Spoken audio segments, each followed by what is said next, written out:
My wife and I had just finished shopping for our son's 21st birthday at Northgate Mall. I went ahead to grab the truck while she stepped aside to take a call from the hospital. I didn't think twice about it. That was her life, always on call. I was almost at the vehicle when an older parking attendant approached me. "Is that your wife?" he asked quietly. I nodded. He glanced back at her, then pulled out his phone. "Sir, you might want to see this." 30 seconds later, what he showed me made my stomach drop. "Welcome to Family Revenge Stories. I'm truly grateful you're here. Before we dive deeper, tell me in the comments, where are you watching from today? I love seeing how far these stories travel. And when you reach the end, rate this story from 1 to 10. Your feedback helps me craft even stronger, more powerful stories for you. Also, a brief note. This narrative includes fictional elements woven in for storytelling and reflection. Any resemblance to real names or places is purely coincidental, but the lessons about family, trust, and consequences are very real. Saturday afternoons in September usually meant yard work or Seahawks pregame prep, but this Saturday, September 7th, 2024, Diane had convinced me to spend the afternoon at Northgate Mall hunting for Evan's 21st birthday gift. "He's not a kid anymore," she'd said that morning over coffee. "Let's get him something grown up." We'd spent 3 hours wandering through department stores, finally settling on a Tag Heuer watch that made my wallet weep. But Evan was graduating with his engineering degree next spring, and Diane insisted he deserved something that would last. We were heading back to the truck, shopping bags swinging, when her phone rang. "Seattle Grace," she said, glancing at the screen. Her expression shifted instantly from relaxed to alert. "This is Diane Thornton." I watched her face change as she listened. Her free hand came up to rub her temple, the way it always did when stressed. "How high is the fever?" "Uh-huh. CT results." "Right. Give me 20 minutes." She ended the call with an apologetic smile. "Emergency in the ICU. Doctor. Prescott's out sick, and they need authorization for a transfer. I'm so sorry, babe." "It's fine," I said, swallowing disappointment. "That's the job. I need to call Doctor Vaughn to coordinate." She was already pulling up contacts. "Can you grab the truck? I'll meet you at the entrance. You know how he is with details. This might take a few minutes." Dr. Vaughn. The name didn't register then. It would later. I took her bags and headed across the parking garage while she stepped aside. Phone already at her ear. Our silver Silverado was parked on level 3. West corner, same general area. I always chose a habit from my military days when finding your vehicle quickly mattered. The concrete structure was packed with Saturday shoppers, fluorescent lights casting harsh shadows across rows of SUVs. I was 30 feet from the truck when the parking attendant approached. He was older, late 50s maybe, with gray-streaked dark hair and a weathered face. His uniform hung loose on a wiry frame, but his eyes caught me. Sharp, careful, like a man about to deliver bad news and hating it. "Excuse me, sir." I keys halfway out. "Yeah." He glanced past me toward where Diane stood with her back to us, still on her phone. When he looked back, something in his expression made my stomach tighten. Clear his throat. "Is that your wife?" he asked quietly. "The woman in the blue jacket." I followed his gesture. Diane was 50 feet away, animated on her call, gesturing the way she always did when explaining something complex. Even from here, I could hear her laugh, bright and genuine. That laugh, the one I hadn't heard directed at me in months. "Yeah, that's Diane." My voice came out cautious. Why? His jaw tightened. He pulled out his phone, tapped the screen, then seemed to steel himself. My name's Vincent. I work here Tuesday through Saturday. He paused. 2 weeks ago, I saw something I've been debating whether to tell you about. Another pause. Because what I saw, you need to know. Cold dread washed over me. What are you talking about? He turned his phone toward me. The video was grainy security camera footage from a high angle, but the timestamp was crystal clear. August 24th, 2024, 3:47 p.m. This same garage, this same level. There was Diane with a man in surgical scrubs. He stood too close, hand resting on her hip with casual familiarity. She laughed that same laugh, and then he leaned in. The kiss wasn't quick or uncertain. It was practiced, comfortable, the kind that came from repetition. 30 seconds of video, 25 years of marriage shattered. I watched it twice, forcing myself to catalog details through the shock.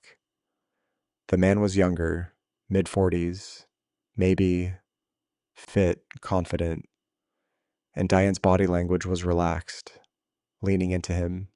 This wasn't their first time. This wasn't a mistake. What I debated showing you, Vincent said quietly, giving me space. But if it were my wife, I'd want to know. I'd want the truth before I wasted more years on a lie. My throat felt like broken glass. Who is he? I don't know his name, but he's been here 4 times in the last month. Always around 3:30, always in those dark blue surgical scrubs. Always with her. He paused. And after the first time, something felt off. So I started keeping records. Records, security footage, evidence. The word cut through my shock. This wasn't just some random guy feeling sorry for a stranger. Vincent had been watching, documenting. Why? Mr. Thornton, I said automatically. Caleb Thornton. Something flickered across his face. Recognition, maybe, but it vanished before I could read it. Mr. Thornton, I'm sorry I had to be the one to show you this. His voice carried genuine regret. But better to know now than keep living in the dark, right? I nodded, not trusting my voice. In the distance, Diane laughed again, still oblivious.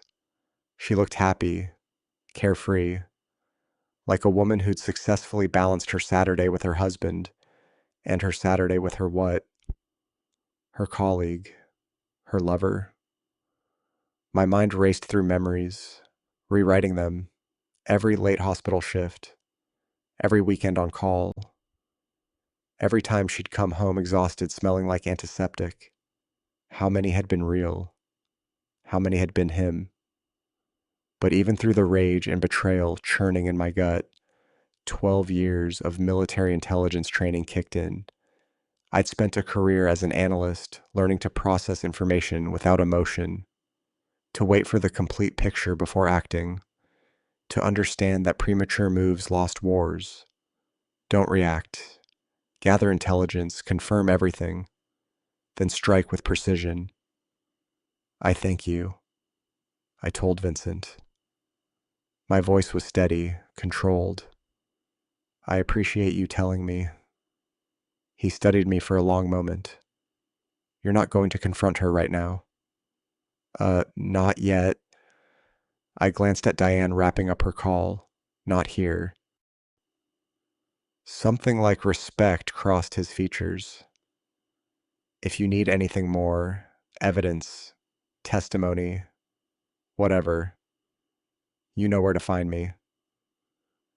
Tuesday through Saturday, 2 to 10. I filed Clear's throat, that away, and forced myself toward the truck. By the time Diane reached me, I had my expression locked down, neutral, Just tired from shopping. Crisis averted, she said brightly, sliding into the passenger seat. You know how Dr. Vaughn is, always panicking over nothing. She set her phone in the cup holder and smiled that smile I'd fallen for 26 years ago. Thanks for grabbing the car, babe. My feet are killing me. Dr. Vaughn. The name landed like a physical blow. The man in the scrubs. The man she'd been kissing 2 weeks ago. The man she just spent 10 minutes coordinating with. No problem, I said, starting the engine. She talked the whole drive home. Hospital politics. Evan's birthday plans. A new restaurant we should try. I made appropriate sounds, nodded at the right moments, even smiled when she touched my arm. But inside, everything had changed. The man who would have confronted her in that garage, who would have let emotion drive his choices, demanded answers, made a scene. That man died somewhere between Vincent's video and the driver's seat. The one behind the wheel now was different.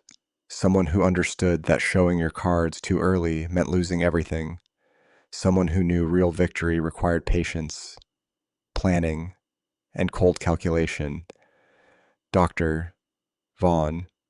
I filed the name with everything else. The timestamps, the scrubs, Vincent's careful documentation, the way Diane said his name, familiar, casual, like someone she spoke with daily. My hand stayed steady on the wheel. My voice stayed calm, answering her questions. My face showed nothing but a tired husband after a long day of shopping. But behind that mask, a different man was taking notes, calculating, planning. This wasn't over. It was just beginning. The house was dark when we pulled into the driveway. Bellevue suburbs had that September quiet, lawn sprinklers on timers, porch lights glowing yellow, the distant hum of I-405 fading to white noise. Normal, peaceful, a different lifetime. Diane hummed while brushing her teeth some off-key pop song. I watched through the bathroom mirror as she caught my eye and smiled. Genuine, warm, nothing to hide. Ah, long day, she said, rinsing her toothbrush. But Evan's going to love that watch. Yeah, he will. She kissed my cheek and pulled back the covers on her side. Our bed, the one we'd picked out 15 years ago. The one where we'd whispered about our son's grades and college applications and whether he was ready for the world. How much of that had been real? I went through my routine on autopilot teeth contacts out phone on the nightstand.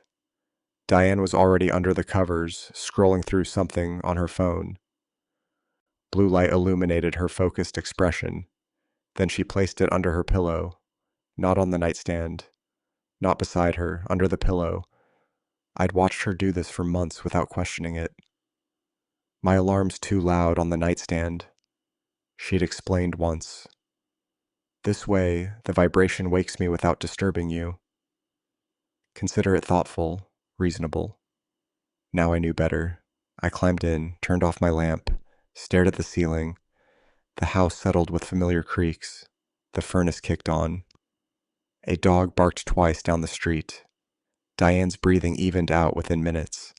She'd always been a quick sleeper planes, waiting rooms, the couch during Seahawks games. I used to envy that. Tonight I watched the digital clock. 11:47, 12:13, 1:28. At 2:04 a.m., her phone buzzed under the pillow. Soft, muffled. But I was so wired I heard it clearly. Diane shifted, reached under the pillow, fingers brushing the phone. Then she smiled, still asleep. A small, unconscious curve of her lips. Who makes you smile like that even in your dreams? Dr. Vaughn. Dark blue scrubs. Confident hands. That practiced kiss. I forced myself to breathe. 4 counts in 4. Hold 4 out. Box breathing from my army days. Staying calm under fire.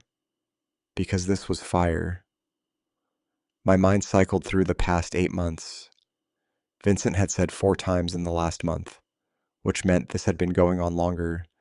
8 months of signs I'd missed. The gym bag in her trunk that never needed fresh clothes.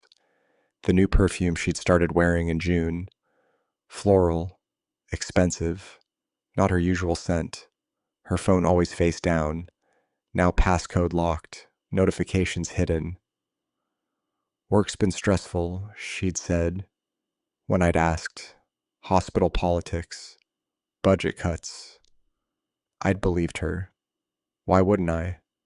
25 years. A son. A mortgage. Joint accounts. Retirement dreams. You don't question solid ground until you're falling through it. The rage came in waves. I wanted to shake her awake, demand answers, throw that phone across the room, make her look at me while I asked who Dr. Vaughn was and how long she'd been lying. But under the rage ran something colder. 12 years as a military intelligence analyst had taught me that emotion kills strategy. Acting on impulse gets people hurt. The person who gathers information and strikes at the right moment wins, not the person who strikes first. If I confronted her now, what did I have? One security video, a suspicious phone habit, gut feeling. She'd deny it, explain it away, maybe accuse me of paranoia, of not trusting her, and I'd have shown my hand before knowing the full game. No, better to investigate, document, build evidence that would hold up when I needed it. I needed a private investigator, someone who could follow her, confirm Vincent's video, find more, bank records, phone records, patterns. Because if this was real, and I knew it was, I needed to protect myself, protect Evan, protect everything I'd built. At 3:47 a.m., her phone buzzed again. This time she didn't smile, but she reached for it still asleep, pulling it closer like a child with a teddy bear. I closed my eyes and counted breaths. Morning crawled forward. 4:15, 5:02, 6:33. When Diane's alarm went off at 7 o'clock, I'd been awake 8 hours straight. She stretched, yawned, rolled over, smiling. Morning, babe. Sleep okay? Like a rock. Downstairs, I went through motions. Started the coffee maker she'd insisted we needed 2 Christmases ago. Pulled out eggs, butter, bread. Set the table while she showered. When she came down, hair damp, smelling like vanilla shampoo, she was already talking. Evan texted last night. He's thinking about coming home next weekend. We should take him to that steakhouse he loves. She poured coffee, added cream. Oh, and I've been looking at kitchen remodels. Those granite countertops we talked about. I think we should finally do them. She sat at the island scrolling through Pinterest while I scrambled eggs. I nodded, made sounds, asked about countertop colors. Normal, automatic, a performance I could deliver in my sleep. Because behind the breakfast routine and the coffee and the conversation about kitchen renovations, I was calculating. Vincent's offer, if you need anything, evidence, testimony, you know where to find me. First move, find a private investigator, get documentation. Clears throat, build the case. Second move, protect assets, talk to a lawyer, understand my options. Third move, wait, watch. Let her think everything was fine while I gathered ammunition. Diane laughed at something on her phone. Look at this backsplash. Too modern. Little bit. I said plating eggs. What about the subway tile? She smiled. You always know what I'm thinking. No. Diane, I never did. I set breakfast in front of her. poured orange juice, sat across from her at the table we'd refinished together 5 years ago. She talked about Evan's visit, about calling him later to confirm plans, about whether we should repaint the guest room before he came home. And I listened, responded, played my part, because this was war now. Maybe it had been war for 8 months while I'd slept through the invasion. But I was awake now, and in war, the side that strikes smarter always wins. Sunday morning sunlight filtered through the windows, catching dust in the air. The house was quiet except for the refrigerator's hum and a distant lawnmower. Once those sounds meant peace, now they meant privacy. I opened my laptop and typed Private Investigator Seattle, 247 results. I narrowed it down, divorce investigation, Seattle surveillance expert. 30 minutes later, I found Brady Merrick. His website was clean and direct. 15 years experience, former Seattle PD domestic cases, discretion guaranteed. No flashy promises, just competence. His office was in Sodo inside a converted warehouse, not the cliche trench coat setup. Better, I called Merrick Investigations. My name is Caleb Thornton. I need to hire someone. Today, a pause. What's the situation? My wife is having an affair. I need to know everything. 2 o'clock. Address is on the site. Come alone. He hung up. Brady's office was on the third floor, past a yoga studio and a design firm. The door was unmarked. Inside the space was spare desk, cabinets, coffee maker. No family photos, no clutter. Brady looked about 40. Lean, controlled. His eyes assessed me quickly. Former cop without question. Mr. Thornton, he said, gesturing to a chair. Tell me what you know. I gave him the outline. The parking garage footage Vincent had shown me. 8 months of warning signs. The phone hidden under her pillow. 2 boss messages. He asked sharp questions. Her workplace schedule, joint accounts, children.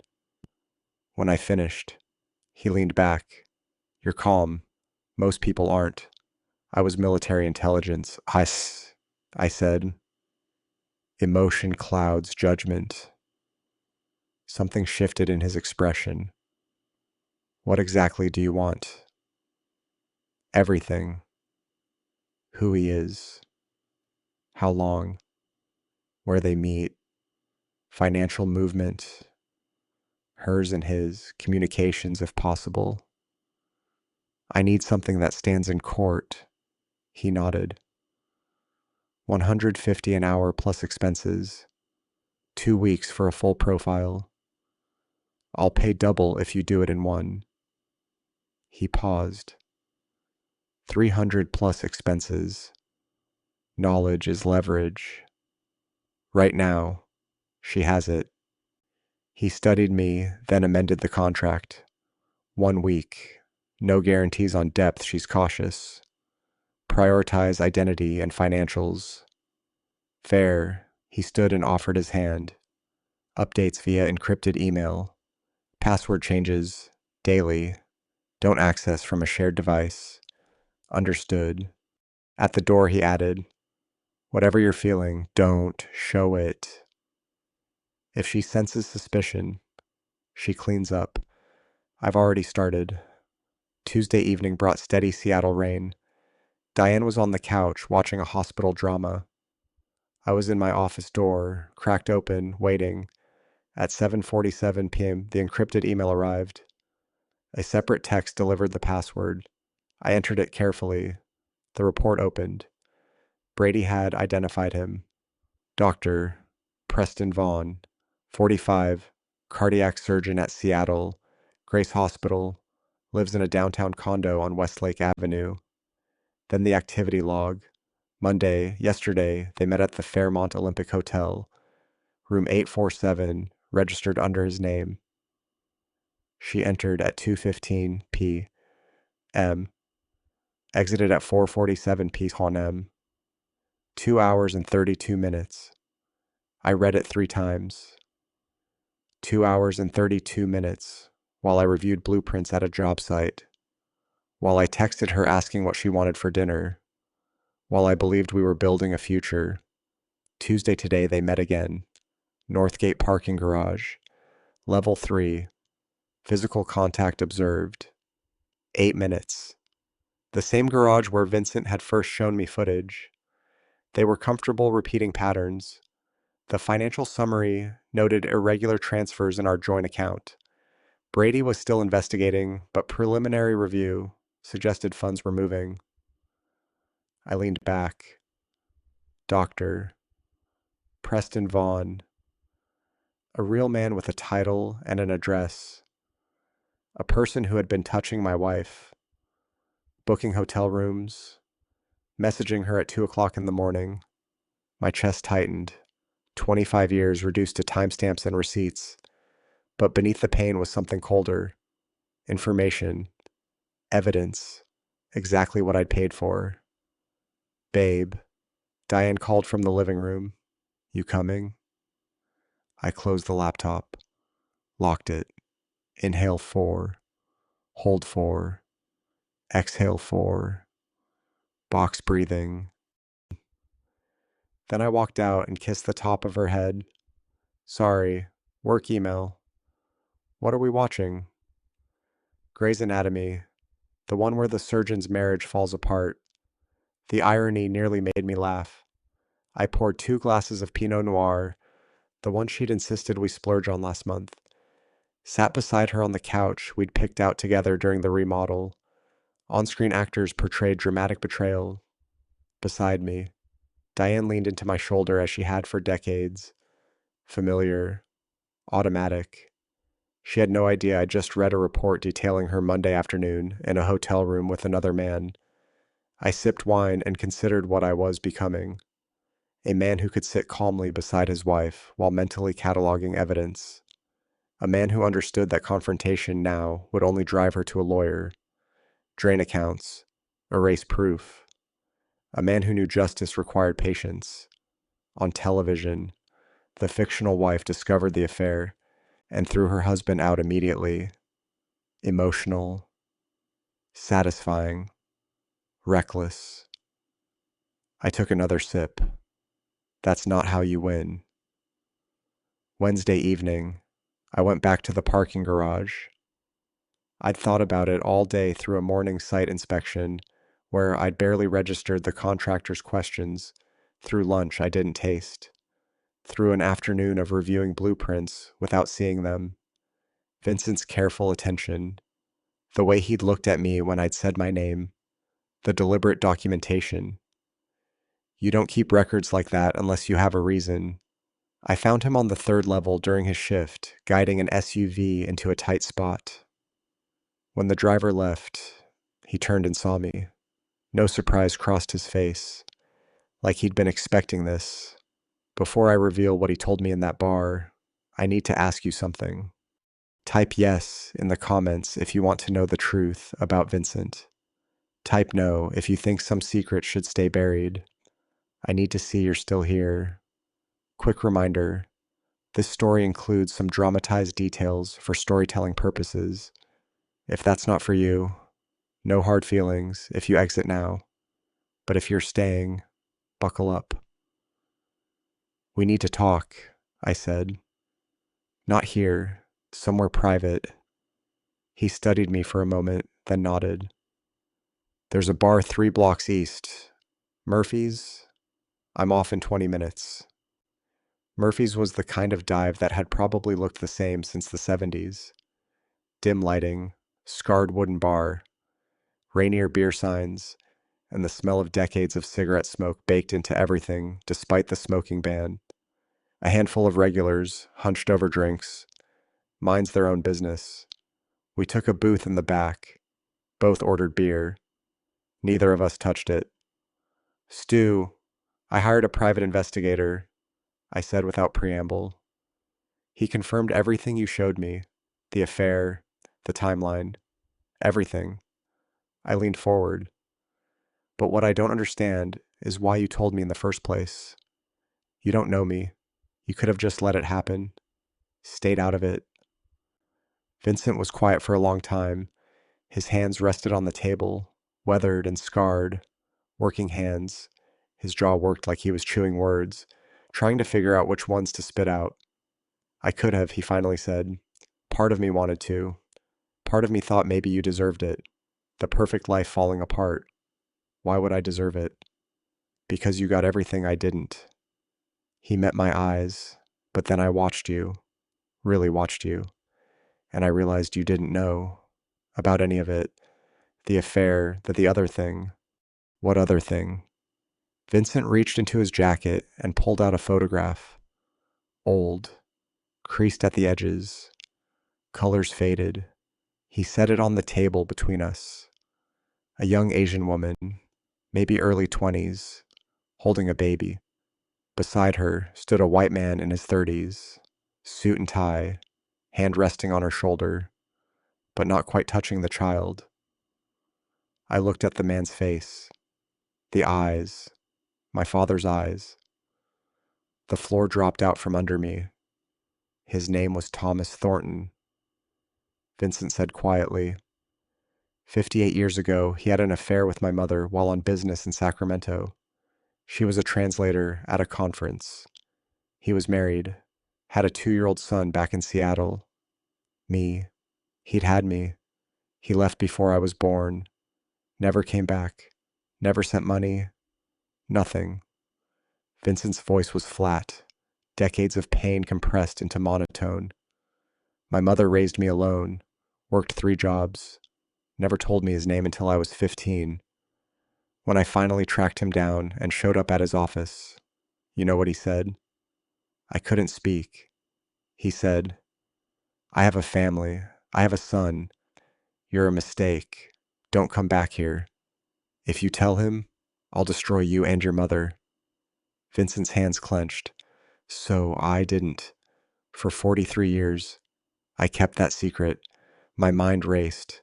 My father, the man who'd taught me to throw a football, who'd come to every little league game, who'd worked overtime to pay for college, had done this.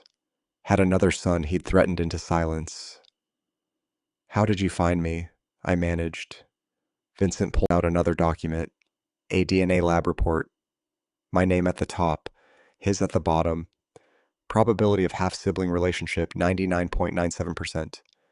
3 years ago, I took a DNA sample from a coffee cup you left at a construction site. I was a licensed private investigator back then, mostly retired now, but I still had connections. Once I confirmed it, he trailed off. I didn't know what to do. Part of me wanted to confront you. Part of me wanted to see if your perfect life was really perfect. Part of me just wanted to protect you from getting hurt the way I did. So, you took a job at the parking garage like 6 months ago, after I'd watched you for a while, learned your routine, your wife's routine. His expression darkened. 4 months ago, I saw her with Preston. I recognized the signs, the looking over shoulders, the quick touches, the practiced way they moved together. I've done enough domestic surveillance to know what cheating looks like. And you kept watching. I kept records, photos, timestamps because I thought if it came to it, you'd need evidence, the kind that holds up. He paused.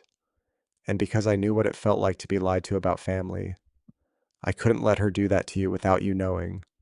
My brother, this stranger was my brother, a Brady Merrick. I said slowly. The I hired, is he my son? Vincent's mouth twisted. When you called looking for an investigator, I told him to take your case, to do it right, to help you the way I couldn't help myself all those years ago. We sat in silence, 2 men who shared DNA and nothing else, connected by a father who'd failed us both in different ways. I'm sorry, Vincent finally said, for all of it, for how you found out, for don't. I cut him off. You gave me the truth. That's more than he ever did for either of us. Something shifted in his expression. Relief, maybe, or the beginning of understanding that we were on the same side. Bullshit. He cleared his throat. There's something else. Brady found it in his preliminary investigation. What? His money. Your wife and Preston, they're not just having an affair. They're moving money, significant amounts, from your joint accounts into something else. My blood went cold. How much? 2. Brady's still tracking it, but based on what he's seen so far, Vincent met my eyes. Enough that this isn't just about betrayal anymore. It's fraud. And just like that, everything changed again. This wasn't just my wife cheating. It was something much worse. Thursday evening, Vincent asked me to come to his apartment.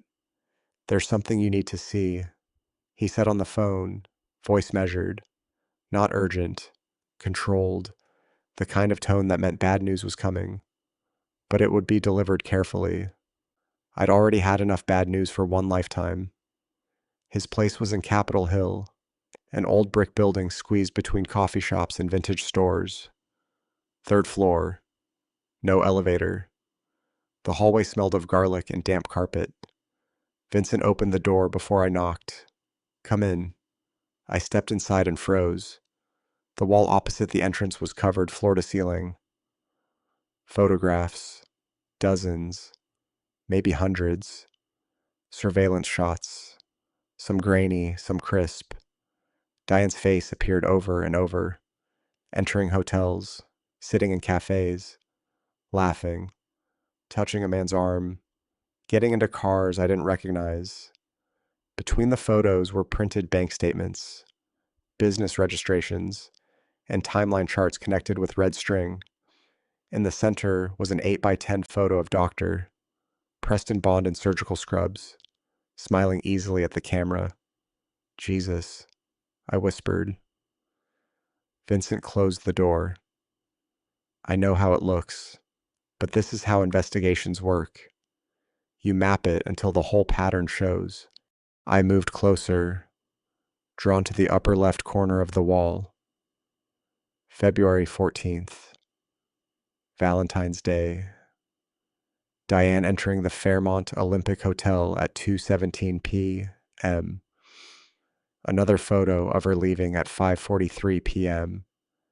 3.5 hours. I had been in Redmond that afternoon. Site inspection. I texted her around 6 o'clock, asking about dinner. She'd said she was exhausted and wanted takeout. She'd been with him 8 months. Vincent said quietly, I've documented 6, but Brady traced it back further. Valentine's Day is the first confirmed hotel visit. 8 months of lies, 8 months of goodnight kisses that tasted like betrayal. My eyes followed the timeline. March 7th, parking garage. March 23rd, downtown restaurant. April 9th, another hotel. May 2nd, her car outside his condo for 4 hours during a board meeting. The pattern repeated with precision. Then I noticed the business documents pinned near the center. What Summit Healthcare Partners, LLC? I asked. Vincent stepped beside me. Registered March 20th. Co-signed by Diane Thornton and Preston Vaughn. My stomach tightened. On paper, it's a medical equipment supplier. He said, they do sell some equipment legitimate enough to pass inspection, but the pricing is inflated. A handful of small clinics are involved. He handed me bank statements. Transfers. 5,000. 12,000. 8,000. 15,000. Over and over from an account number I recognized. Our joint saving. How much I asked. 180,000 over 6 months. Small increments to avoid detection. Together, it adds up. $180,000 gone. There's more. Vincent said. He showed me news articles and court records. Preston has done this 3 times before. Portland, 2019. San Francisco, 2021. Denver, 2022. Same model. He pointed at a chart. He targets hospital administrators, married women between 45 and 50, women with assets, inheritances, joint accounts. He seduces them, convinces them to form a business partnership, creates a clean-looking LLC, slowly drains funds, then relocates before anyone pieces it together. Why hasn't anyone stopped him? Because they're ashamed to expose him.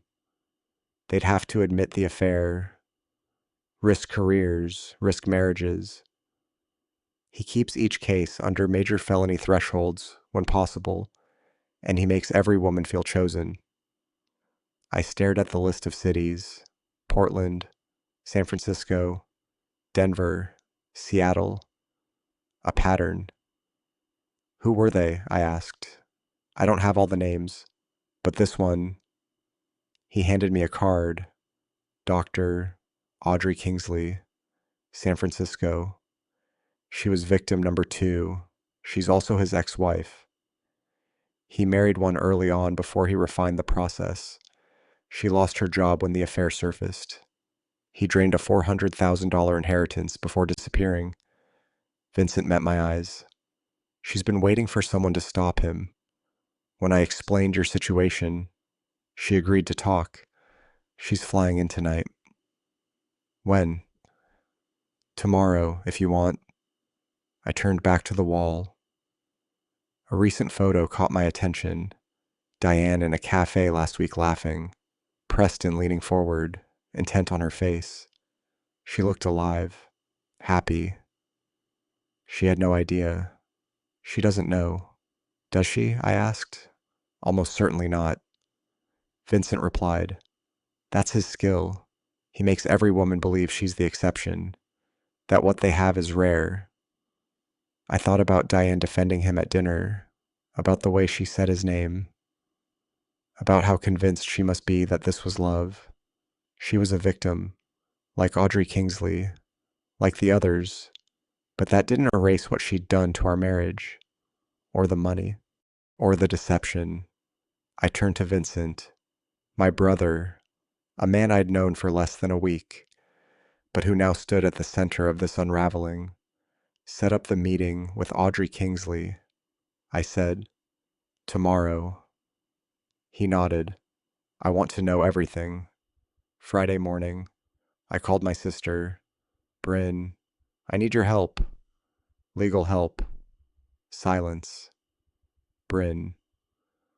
Whitmore didn't do silence. 25 years as a divorce attorney had trained her to fill every pause with strategy, but this time she was quiet for 3 long seconds. "Come to my office," she said at last. Now. Her office sat on the 10th floor of a downtown high-rise overlooking Elliott Bay. Corner suite, expensive furniture, diplomas and bar certifications framed along one wall. The kind of office you earn after decades of winning custody wars and dismantling joint assets. She closed the door behind me. Bryn was 4 years older, sharp-featured gray threading through her dark hair. Gray she'd stopped dyeing years ago. Gray makes opposing counsel underestimate me. She used to say. "Sit," she said now. "Talk." So I did. I told her everything. The parking garage footage. Vincent, the half-brother I never knew existed, born from our father's affair 58 years ago. The wall of surveillance photos. 8 months of lies. Preston Vaughn's pattern of seduction and financial manipulation in 4 clear-throat cities. The LLC summit. Healthcare partners co-signed by my wife and her lover. $180,000 siphoned from our joint account in small, deliberate transfers. Bryn didn't interrupt. Her face moved through shock, anger, then settled into the cold focus I'd seen in courtrooms. When I finished, she said one word: bastards. Then she opened her laptop. Here's where you stand legally, she said. You have grounds for at-fault divorce based on adultery. Washington is technically no fault, but documented adultery still influences asset division in certain contexts. The financial transfers strengthen your position significantly. And if that LLC involved interstate electronic transactions, we're looking at potential federal wire fraud. What are my options? She didn't hesitate. Monday morning, we file for divorce. We cite adultery and financial misconduct. At the same time, we file an emergency motion to freeze all joint accounts. That prevents her from moving or hiding additional funds. She paused, studying me. What do you want, Caleb? Not the legal answer, the real one. I'd already decided. I want the house. I want every dollar back. And I want her to understand exactly what she destroyed. Bryn's gaze sharpened. You're not asking for fairness. I'm asking for precision. She smiled slightly. Good. She pulled out a legal pad. Step 1. Documentation. Every report from your PI, every surveillance photo, every financial statement, hotel receipts, time-stamped evidence. We build a case she cannot spin. Vincent's been documenting for 6 months. Excellent. She continued writing. Step 2. Emergency account freeze. Once approved, and with this evidence, it will be she cannot access funds without court authorization. She tapped her pen thoughtfully. Step 3. The house. Did Dad ever update the mortgage structure after Mom died? No. Why? She turned her laptop toward me.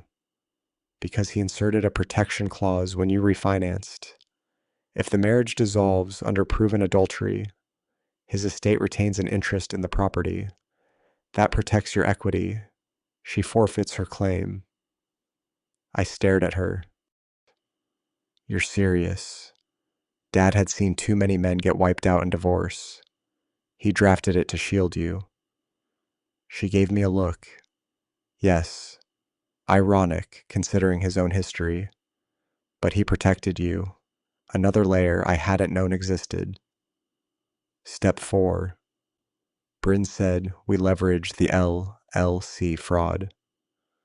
Participation in financial misconduct can shift asset division heavily in your favor.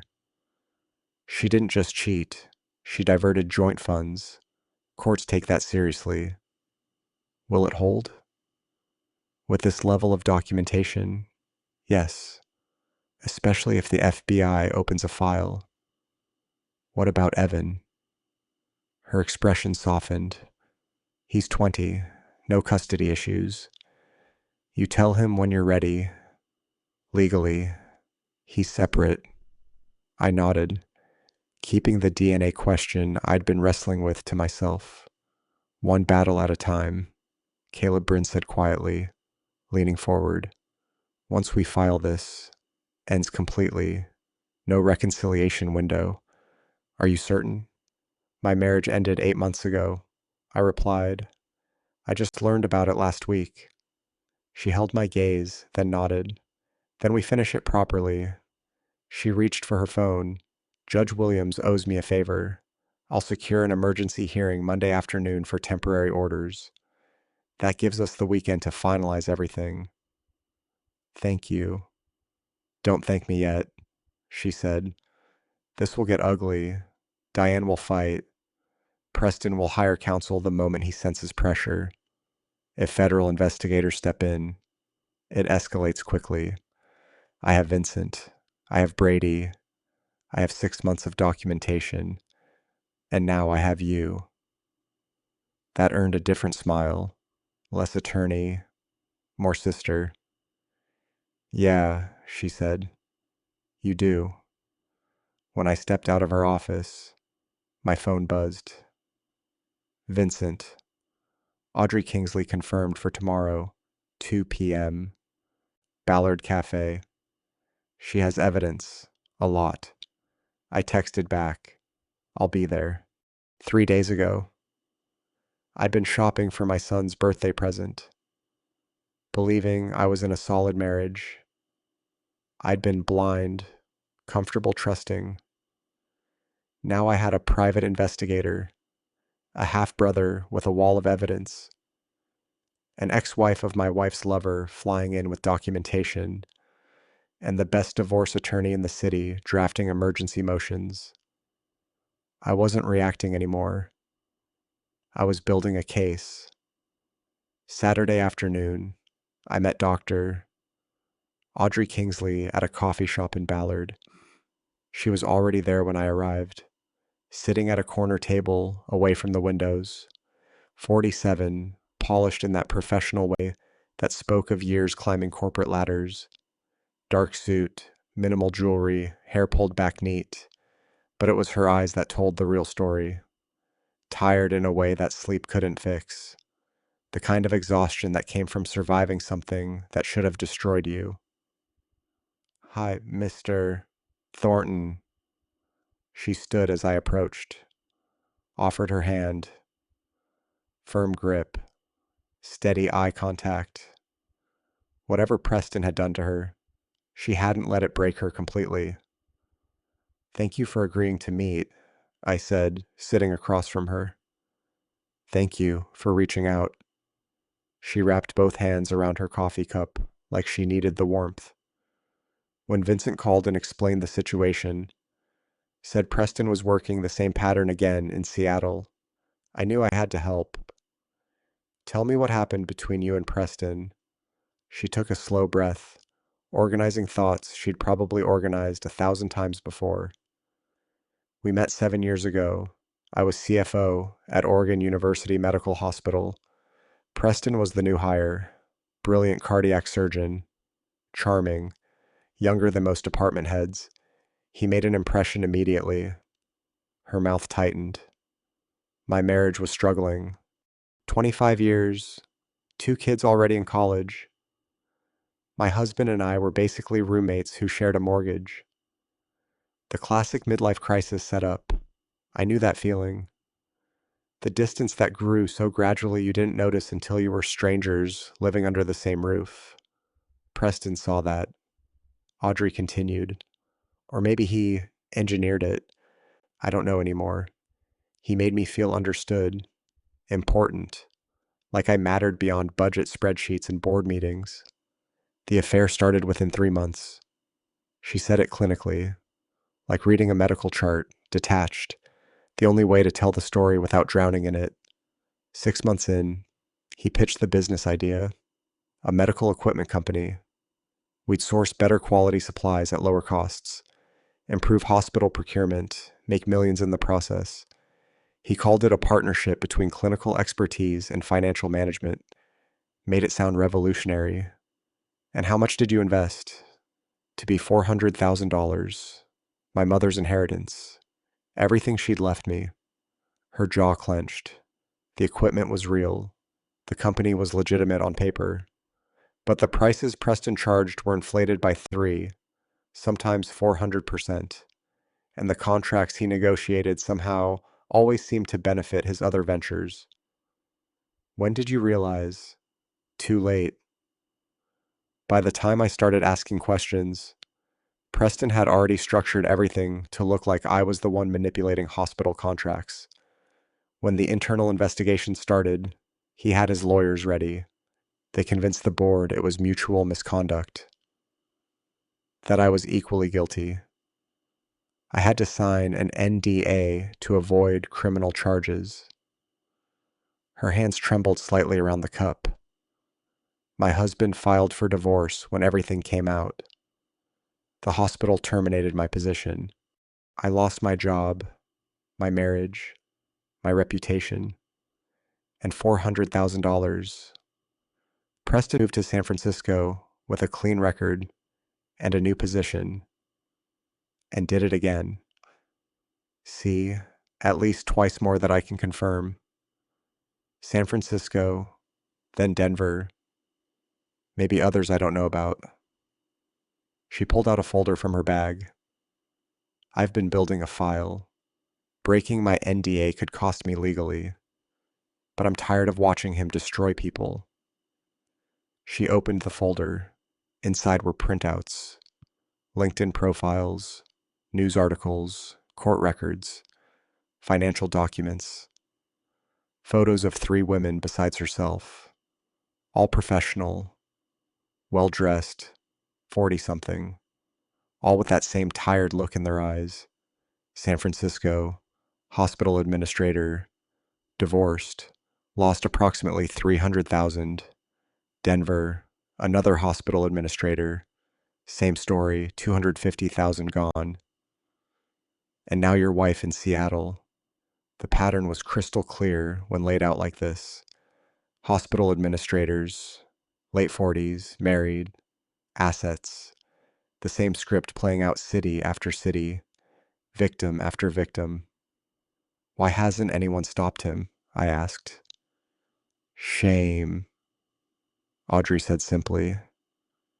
These women, myself included, would have to admit to affairs, risk what's left of our careers and reputations.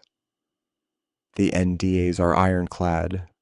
The hospitals want to avoid scandal, and Preston's smart about keeping amounts below felony thresholds. In most jurisdictions. She leaned forward.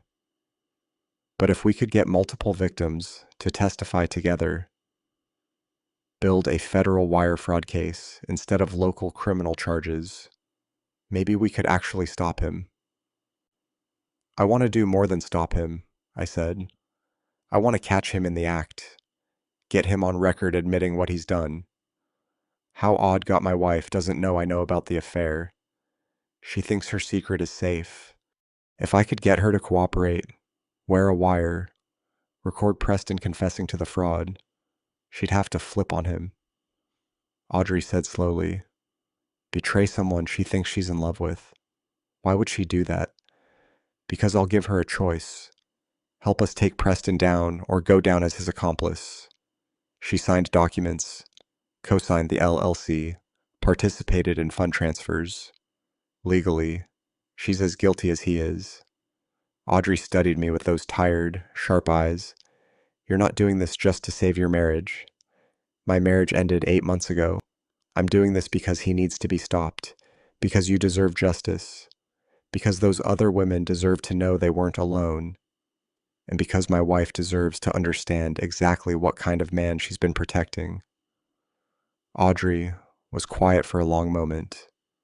Then she slid the folder across the table. I'll testify, she said. I'll break my NDA. I'll contact the other victims and see if they'll come forward. I don't care about the legal consequences anymore. I just want Preston Vaughn facing real justice for once in his life. I looked at the folder, 4 women's faces staring up at me from the documents, 4 lives dismantled by the same man who was currently dismantling mine. He will, I said. We'll make sure of it, because this wasn't just about my marriage anymore. This wasn't about hurt feelings or betrayed trust, or 25 years wasted. This was about stopping a predator, and we finally had an army strong enough to do it. The Seattle Grace Hospital annual fundraising gala was the kind of night where the city's medical elite gathered beneath crystal chandeliers to applaud their own brilliance. Diane had been excited for weeks. I had been preparing for 3 days. She bought a red silk dress that cost more than my weekly paycheck, scheduled a hair appointment, talked endlessly about board members, wealthy donors, and department heads angling for promotion. That morning, I rented a tuxedo. The clerk asked if it was for a wedding. Something like that. I told him. Now we stood in the Fairmont Olympics Grand Ballroom, the same hotel where she'd spent Monday afternoons in room 847 with Preston Vaughn, and I watched her perform. She glided between hospital administrators, laughing lightly, kissing cheeks, embodying the devoted executive's wife. She was still the woman who had caught my eye 25 years ago, still beautiful, still magnetic, still capable of lighting up a room. I just hadn't realized that glow included 8 months of betrayal with a cardiac surgeon. Vincent was outside in a valet uniform arranged through an old private investigator contact. Bryn stood near the bar in black, poised and watchful, playing my supportive sister while serving as a legal witness. Under my rented tuxedo shirt, pressed flat against my chest, a recording device captured everything. Washington was a one-party consent state.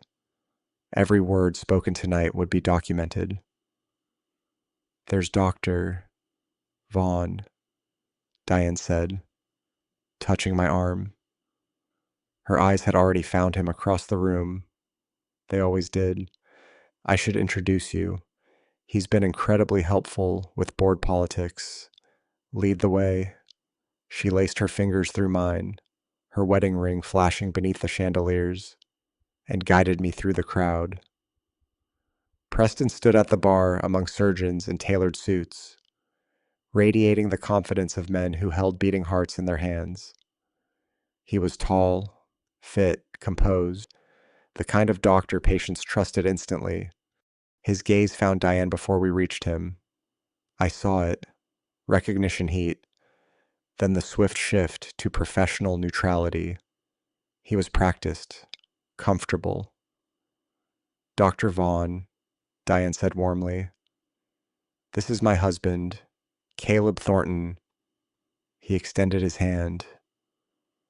"Mr. Thornton, a pleasure." His grip was firm. His eyes assessed me in seconds.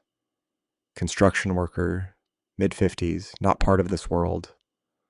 I watched him dismiss me as harmless. "Diane speaks highly of you," I said evenly. "She's invaluable to the hospital," he replied, smiling at her in a way that suggested something private. "I'm sure." I let silence linger. "She's told me so much about you these past few months. I feel like I already know you." A flicker crossed his face. "Your work," I continued casually. "Your investment advice, your ventures, Summit Healthcare Partners. Diane mentioned your co-founders." The color drained from him.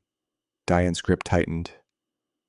"Caleb, I've been studying how that company operates," I said, lowering my voice slightly. "Pricing structures, vendor contracts, transfer patterns. Construction teaches you to respect documentation." "I don't know what you're implying," Preston said. "I know everything," I replied quietly. "Every meeting, every transfer, every hotel room. Fairmont Olympic, room 847, Monday afternoons, 2.5 hours on average. Summit Healthcare Partners, registered March 20th. Co-signed by you and my wife. $180,000 transferred from our joint accounts in 6 months. Diane made a small, strangled sound. Preston's charm dissolved. His eyes hardened. "You don't know what you're dealing with. Try me." He leaned closer, voice sharp. "I have friends, board members, city council. I'm a respected cardiac surgeon. You're a construction worker." His lip curled faintly. "Who do you think they'll believe?" I smiled, because he had just handed me exactly what I needed, recorded, preserved. "Let's find out," I said. Then I raised my voice just enough for nearby guests to glance over. "Very nice meeting you. Dr. Vaughn, enjoy the evening." I turned and walked away without looking back, leaving them frozen beneath crystal light and polished marble. Behind me, panic spread in subtle ripples. Vincent stood near the entrance, arms crossed, watchful. He caught my eye and gave a single nod. Phase 1 was complete. I stepped outside into the cool night air, the ballroom's music muffled behind heavy doors. My pulse finally began to slow. Everything had unfolded exactly as planned. Diane followed minutes later, her heels striking the pavement sharply. "What have you done?" she demanded, voice trembling. "Nothing," I said calmly. Yet, the car waited at the curb. Vincent opened the door for her with professional neutrality, as though he were just another valet, not a witness to a collapsing marriage. Inside, the silence was suffocating. "You're embarrassing yourself," she hissed. "You have no idea how powerful Preston is." "I'm aware," I replied. She stared at me, searching for uncertainty. She found none. "Caleb," she said softer now, "we can talk about this at home." "We are talking." Her mask slipped just slightly. Fear crept into her eyes. What she didn't know was that the device under my shirt was still recording. Every accusation, every threat, every admission. The legal battle ahead would not rely on rumors or whispered suspicions. It would rest on evidence, financial records, corporate filings, transaction logs, and now recorded words spoken in anger. She thought tonight had been about humiliation. It hadn't. It had been about leverage. Vincent handed me the car keys at the valet stand. His eyes asked a silent question. "You okay?" I gave him a single nod. "It's done." Diane followed me across the parking garage without speaking. Her heels clicked against concrete, echoing in the cavernous space, still in shock maybe, or already calculating her next defense. I opened the passenger door for her. 25 years of muscle memory, and she slid in mechanically, that red dress pulling around her legs. I closed the door, walked around to the driver's side, got in, started the engine. The silence between us was already suffocating. I pulled out of the Fairmont's garage and onto the wet Seattle streets. Rain had started while we were inside. Soft at first, then building to a steady rhythm against the windshield. Diane sat rigid beside me, staring straight ahead, hands folded in her lap. She didn't speak until we merged onto I-5, heading north toward Bellevue. When she finally found her voice, it came out tight, controlled, still trying to manage the situation. What the hell just happened back there? That was me being honest for the first time in a week. "You embarrassed me in front of... I embarrassed you." My hands tightened on the wheel. "That's really what you're concerned about right now? Frog lip. Whatever you think you know. Stop." The word came out harder than I'd intended. "Don't insult me with denials." Silence. Just rain and road noise and the sound of 25 years cracking apart. "I saw you," I said quietly, "at the parking garage. Saturday, 8 days ago. With him. I don't know what you're talking about." I pulled onto the shoulder. Right there on I-5. Rain pouring. Traffic rushing past. Put the car in park. Turned to face her directly. "Diane, I have video. 8 months of surveillance. Hotel check-ins. Financial records. LLC documents with your signature. I have everything." The color drained from her face. All that careful control evaporated. "Oh God, how long?" My voice stayed level, clinical. "Before you insult me with explanations, just tell me, how long have you been sleeping with him?" She stared at her hands. Her wedding ring caught light from passing headlights. 8 months, she whispered. "Since February, Valentine's Day. How romantic." Caleb, please. And the money. The $180,000 you stole. He said it was an investment. I pulled Audrey's folder from inside my jacket, dropped it in her lap. He's a professional con artist. Open it. Her hands trembled as she opened the folder. I watched her face as she read, watched the horror settle in. Photos of 3 other women: Portland, San Francisco, Denver, all hospital administrators, all married, all mid-40s.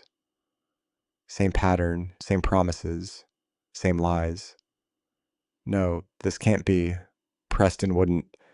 I showed her my phone. Screenshots Brady had recovered from cloud backups.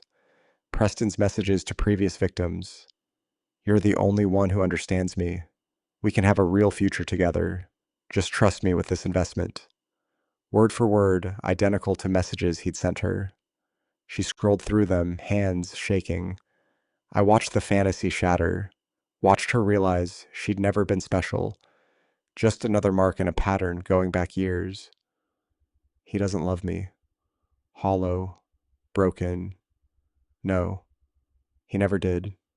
No, I destroyed everything for her. Her voice cracked. Oh God, oh God, what have I done? She started crying, deep, wrenching sobs. I felt nothing. I want you out of the house by tomorrow. Well, I accept him. I filed for separation. Bryn's my attorney. Monday, the court freezes our accounts. Divorce papers come next week. You can't just, you committed adultery, financial fraud, theft, 8 months of lies. I paused, maybe longer. She went very still. What do you mean? Evan. I kept my eyes on the road as I pulled back into traffic. He's not mine, is he? Silence. I'm type O, you're type B, Evan's type A. That's genetically impossible if I'm his biological father. Caleb, please. Who was it? Someone before we married. Darling, does it even matter anymore? She didn't answer, just kept crying. 20 minutes later, I pulled into our driveway. The house I'd bought, renovated, made into a home. The house where I'd raised another man's son. Get out. She stumbled from the car, mascara running, that expensive red dress soaked from rain. I watched her fumble with her keys, disappear through the front door. I sat there, engine idling, rain drumming on the roof. Tomorrow everything would change. Monday, the legal machinery would start. By next week, divorce papers would be served.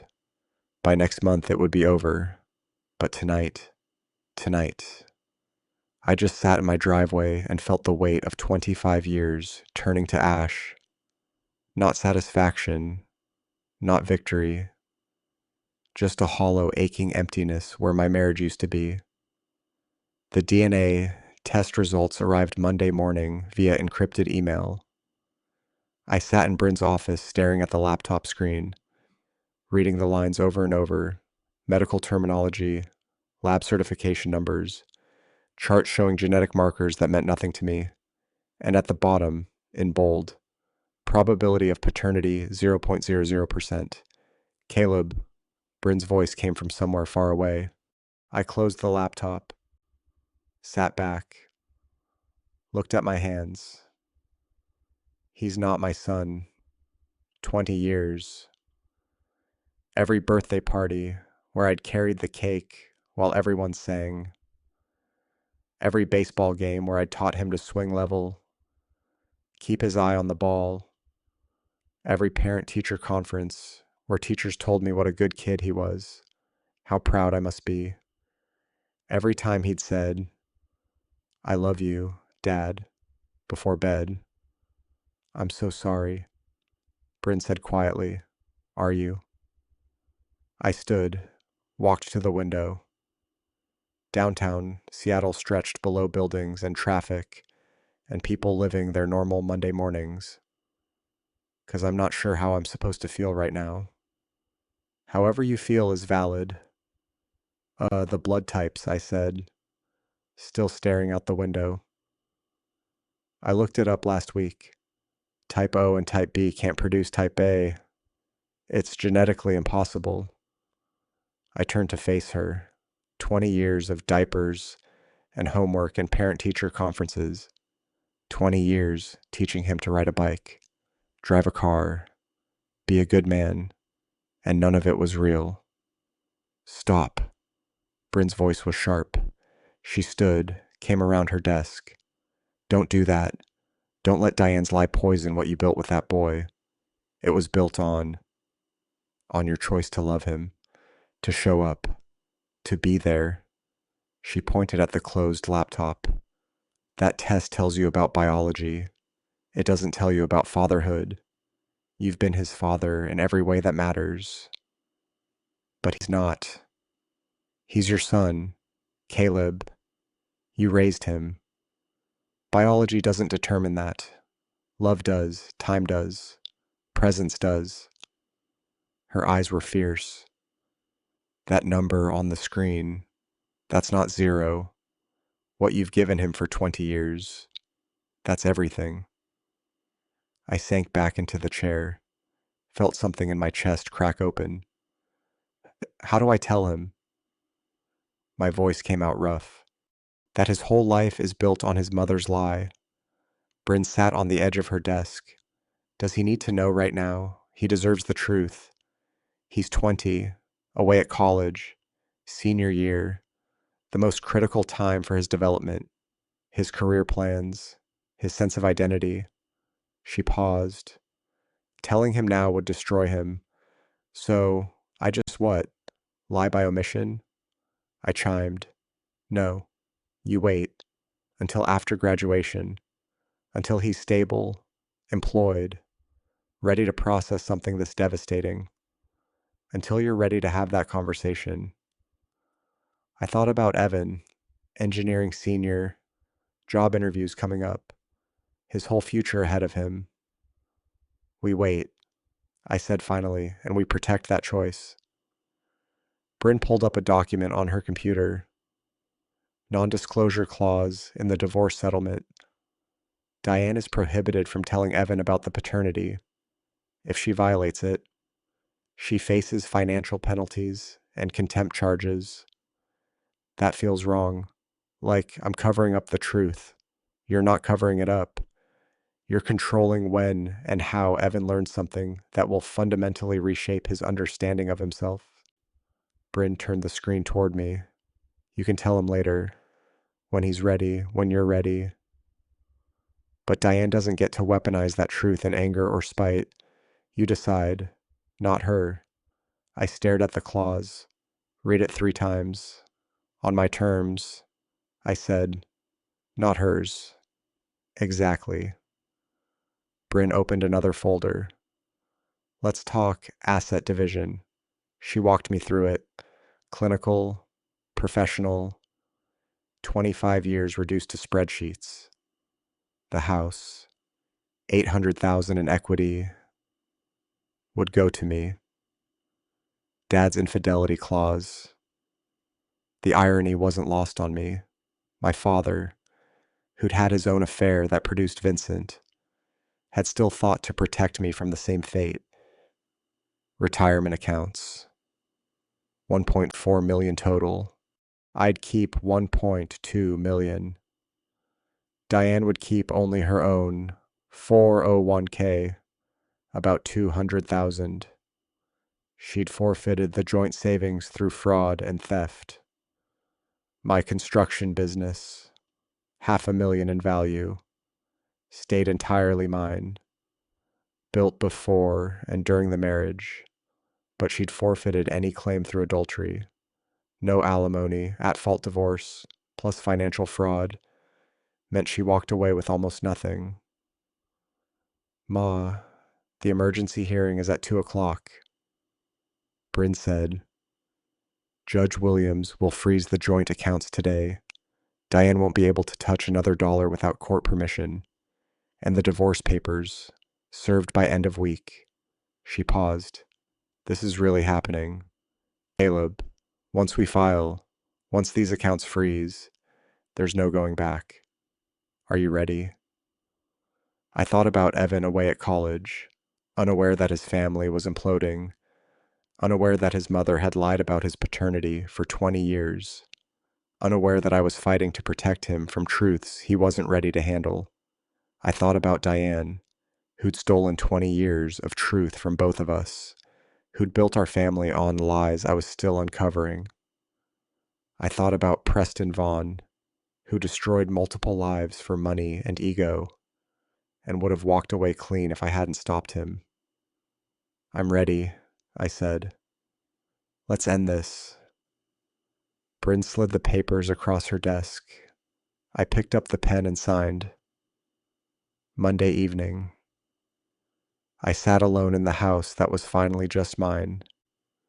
The silence felt different now. Not empty, just quiet. Diane had been gone since Saturday night. Her things were still upstairs. Clothes, makeup, shoes. But she was gone, staying at some hotel downtown. Probably. Using the credit card I hadn't frozen yet. That would change tomorrow morning. My phone buzzed on the kitchen counter. Voicemail notification. Diane's number. I stared at it for a long moment. Debated not listening, but curiosity. Or maybe strategy. One out. I hit play. At first I thought she was calling me. Then I heard the rustling sounds, muffled movement, the hollow acoustic of a phone in a purse or pocket dial. She'd called me by accident. And then I heard her voice trembling, talking to someone else. Preston, please pick up. Please. My hand tightened on the phone, ringing sounds through the recording. Once, twice, 3 times. Then a click. What? Preston's voice came through cold, flat. Nothing like the charming surgeon who'd smiled at me at the gala. Oh, thank God. Diane's voice was thick with tears. Caleb, he knows everything. About us. About the money. Everything. He froze the accounts, filed for divorce. I told you not to call me. Preston, what do we do? I don't know what to, His voice turned sharp. There is no we anymore. Diane. Silence. Then Diane's voice. Smaller. Broken. What do you mean? I mean you were careless. You let yourself get caught. I can't be associated with any of this. But you said we'd start over together. California, the practice we'd build. I said a lot of things, matter of fact, like he was discussing weather. Look, this was fun while it lasted, but you've become a liability. A liability. Her voice cracked. Preston, I left everything for you. My marriage. The LLC is in your name. The transfers came from your accounts. Your signature is on everything. Each word was a door slamming shut. Good luck explaining that to your lawyer. You can't just... Preston, please, watch me. Click. The line went dead. For several seconds, there was nothing but the sound of Diane breathing. Then she started sobbing. Deep, wrenching sounds that might have moved me 2 weeks ago. Now I just listened clinically. Evidence. Every word was evidence. Oh God, she whispered to herself through the tears. He never loved me. He was just using me all along. Oh God, what have I done? The voicemail cut off. Time limit reached. I stood in my kitchen, phone still pressed to my ear, staring at nothing. Then I played it again, listened to the whole thing a second time. Preston's cold dismissal. Diane's realization hitting in real time. The confirmation that everything Audrey had told me was true. Preston Vaughn was a professional. He'd done this before. He'd do it again unless we stopped him. I saved the voicemail, forwarded it to myself via email, backed it up 3 different ways. This was exactly what we needed. A knock at the door pulled me out of my thoughts. I opened it to find Vincent holding 2 bags of Chinese takeout. Figured you hadn't eaten, he said, walking past me into the kitchen, like he'd been doing it for years instead of weeks. I've been eating. Coffee and rage don't count as a meal. He started unpacking containers. Kung Pao chicken, fried rice, egg rolls. Despite everything, I almost smiled. Since when are you my nutritionist? Uh, since I'm your brother and somebody needs to make sure you don't self-destruct. He grabbed plates from the cabinet, somehow already knew where they were. You look like hell. By the way, thanks. Well, what are brothers for? We sat at the kitchen table. Vincent handed me a fork. So, something happened, he said. Not a question. I pulled out my phone. Diane Pocket dialed me about an hour ago. Left a voicemail. I hit play. Vincent's face went darker with every word. By the time Preston said, "Watch me," and hung up, his jaw was clenched tight. That son of a, he said quietly. So, Preston just gift wrapped us a confession and made Diane desperate. Vincent looked up at me. Desperate people cooperate. That's what I'm counting on. I took a bite of chicken, first real food I'd eaten all day. Give her one more day. Let her realize she's completely alone. Preston's gone. I'm gone. The money's about to be gone. Then we approach her about the wire. You think she'll do it? What choice does she have? I picked up my phone, played the voicemail one more time. Diane's voice. He never loved me. He was just using me. She's finally seeing what we've known all along. Preston Vaughn is a predator, and she was just another mark. Think she'll throw him under the bus? She already has. We just need to make it official. Vincent nodded slowly, picked up his beer. You know what's weird? What? I don't even hate her anymore. I said it before I'd really thought about it. I just feel done. Vincent studied me for a moment, then nodded. That's maturity or exhaustion. Sometimes they're the same thing. My phone buzzed. Text from Bryn. Emergency hearing approved. Accounts frozen as of 8 a.m. Tomorrow, she's cut off. I showed Vincent. He raised his beer. To consequences. I picked up mine. To consequences. We clinked bottles. And for the first time in 2 weeks, since that Saturday afternoon in the parking garage when my world had imploded, I almost smiled. Tomorrow we'd approach Diane about cooperation, but tonight, sitting in my kitchen with the brother I never knew I needed eating Chinese food and planning strategic strikes, I felt something shift. Control. It was finally coming back. 2 weeks passed since Preston abandoned her. 2 weeks we let Diane stew in that hotel room, isolated and desperate. Preston's silence confirmed what the voicemail had already proven. He'd discarded her the moment she became a liability. The accounts had been frozen since September 24th. She was living on a credit card that would max out soon, eating room service, and searching job sites that wouldn't hire someone whose professional reputation was about to implode. Bryn had been monitoring the situation.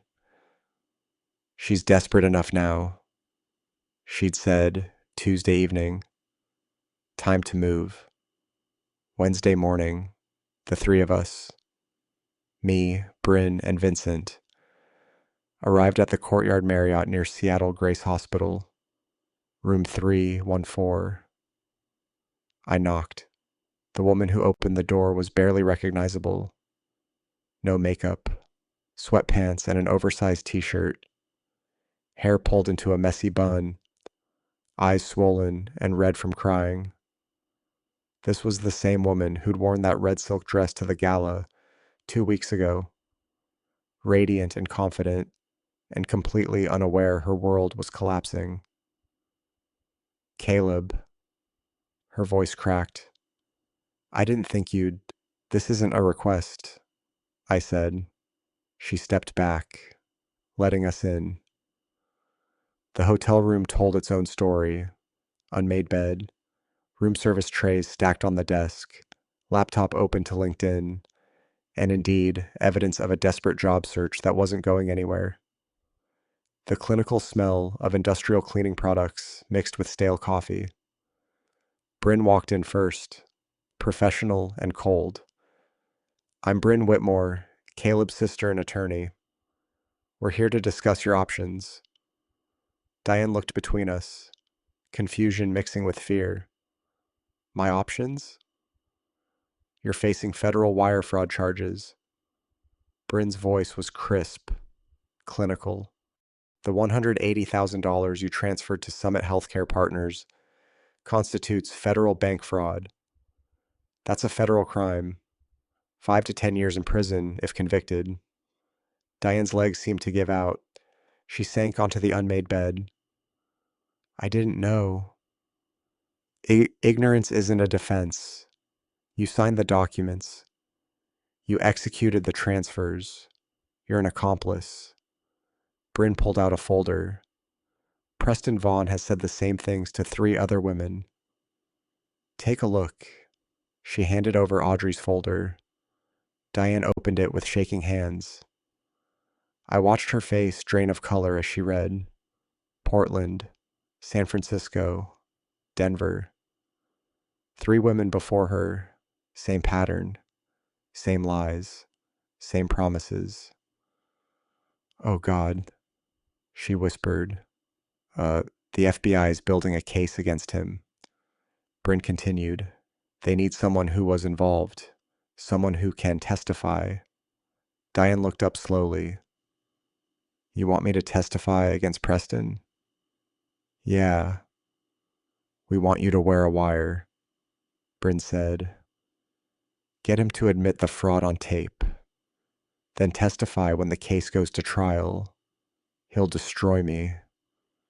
I spoke for the first time since entering. He already destroyed you. My voice was calm, factual, not cruel, but not kind either. You lost your husband. You're about to lose your home. Your reputation is gone. Preston doesn't care about you. He hasn't called back because you're no longer useful to him. Diane flinched like I'd slapped her.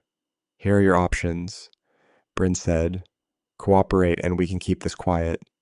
Immunity deal sealed records. No publicity. You lose Caleb and the house. But you don't lose Evan. You don't go to prison. You get a chance to rebuild some kind of life.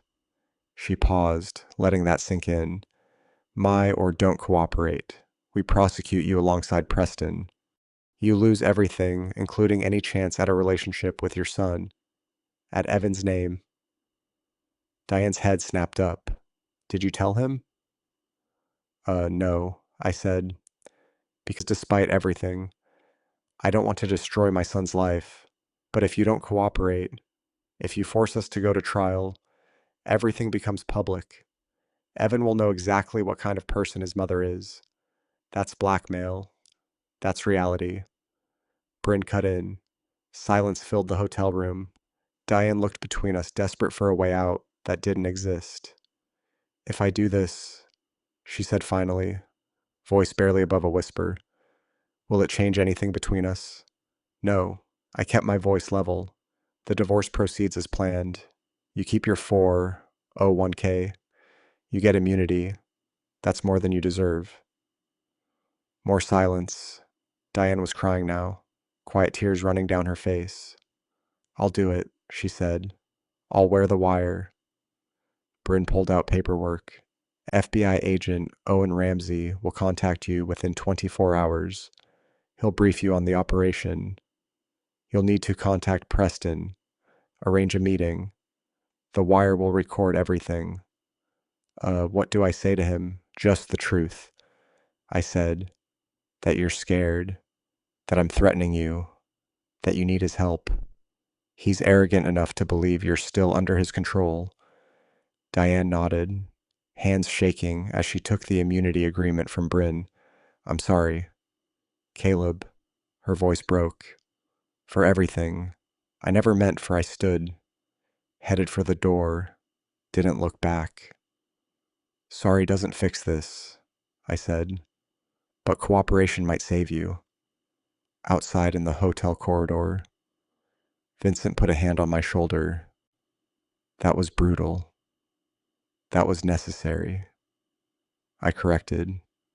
He studied me for a moment, nodded slowly. We walked to the elevator in silence. As the doors closed, I felt something settle in my chest. Not satisfaction, not victory, just completion. The legal machinery was in motion now. Diane would cooperate or she'd face consequences alone. Either way, Preston Vaughn's time was running out, and he had no idea the trap was closing around him. Thursday morning, we met at the FBI field office in downtown Seattle. The building was exactly what you'd expect. Sterile, imposing, the kind of place designed to make you feel small and exposed. Security checkpoints, badge scanners, agents moving through hallways with the quiet efficiency of people who'd seen everything. Agent Owen Ramsey looked like he'd seen most of it. Mid-40s, maybe pushing 50, gray suit, white shirt, dark tie, eyes that had witnessed too much white-collar crime and stopped being surprised by human greed years ago. We gathered in an interrogation room. Me, Diane, and Bryn. Vincent was next door in the observation room, watching through the one-way glass. Diane had barely spoken since agreeing to cooperate yesterday. She sat rigid in the metal chair, hands folded in her lap, looking like someone waiting for execution. Agent Ramsey entered, carrying a thick file folder, set it on the table, looked at Diane with those tired eyes. Mrs. Thornton, thank you for agreeing to cooperate. She nodded mutely. Let's clarify the terms. Ramsey said, pulling out papers. You cooperate fully. You wear a wire. You get Dr. Vaughn to admit the fraud on tape. In return, you receive immunity from federal wire fraud prosecution. The charges against you will be dropped, and it'll be sealed. Diane's voice was barely audible. My son won't know. That's between you and your ex-husband. The FBI doesn't disclose case details unless necessary for prosecution. Since you're cooperating, you won't be named as a co-conspirator in public records. You'll be listed as a witness, not a defendant. She looked at me. You'll keep it from Evan. For now, I said. The kid doesn't need details. He knows we're divorcing because of your affair. That's enough. She flinched, but didn't argue. Ramsey opened the file folder. Let's talk about Dr. Preston Vaughn's other victims. He spread photos across the table. 5 women, 5 different cities. Hannah Shepard, San Diego, 8 years ago. Recently came forward, Dr. Audrey Kingsley, Oregon. 7 years ago, unnamed victim, San Francisco. 6 years ago, Amanda Sutton, Portland. 4 years ago, Valerie Porter, Denver. 3 years ago, and you, Seattle. This year.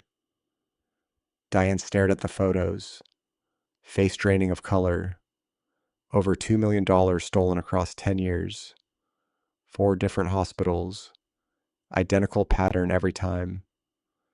Ramsey pulled out another document. He even used the same words. He showed Diane a comparison sheet, messages Preston had sent to each victim. Preston to Audrey.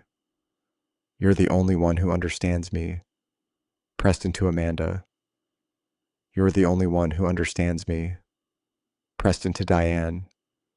You're the only one who understands me. Word for word, identical. A copy-paste con job. He said I was special, Diane whispered, that he'd never felt this way with anyone. He told all of them the same thing, Ramsey said. Not unkind, but factual. In some cases, word for word.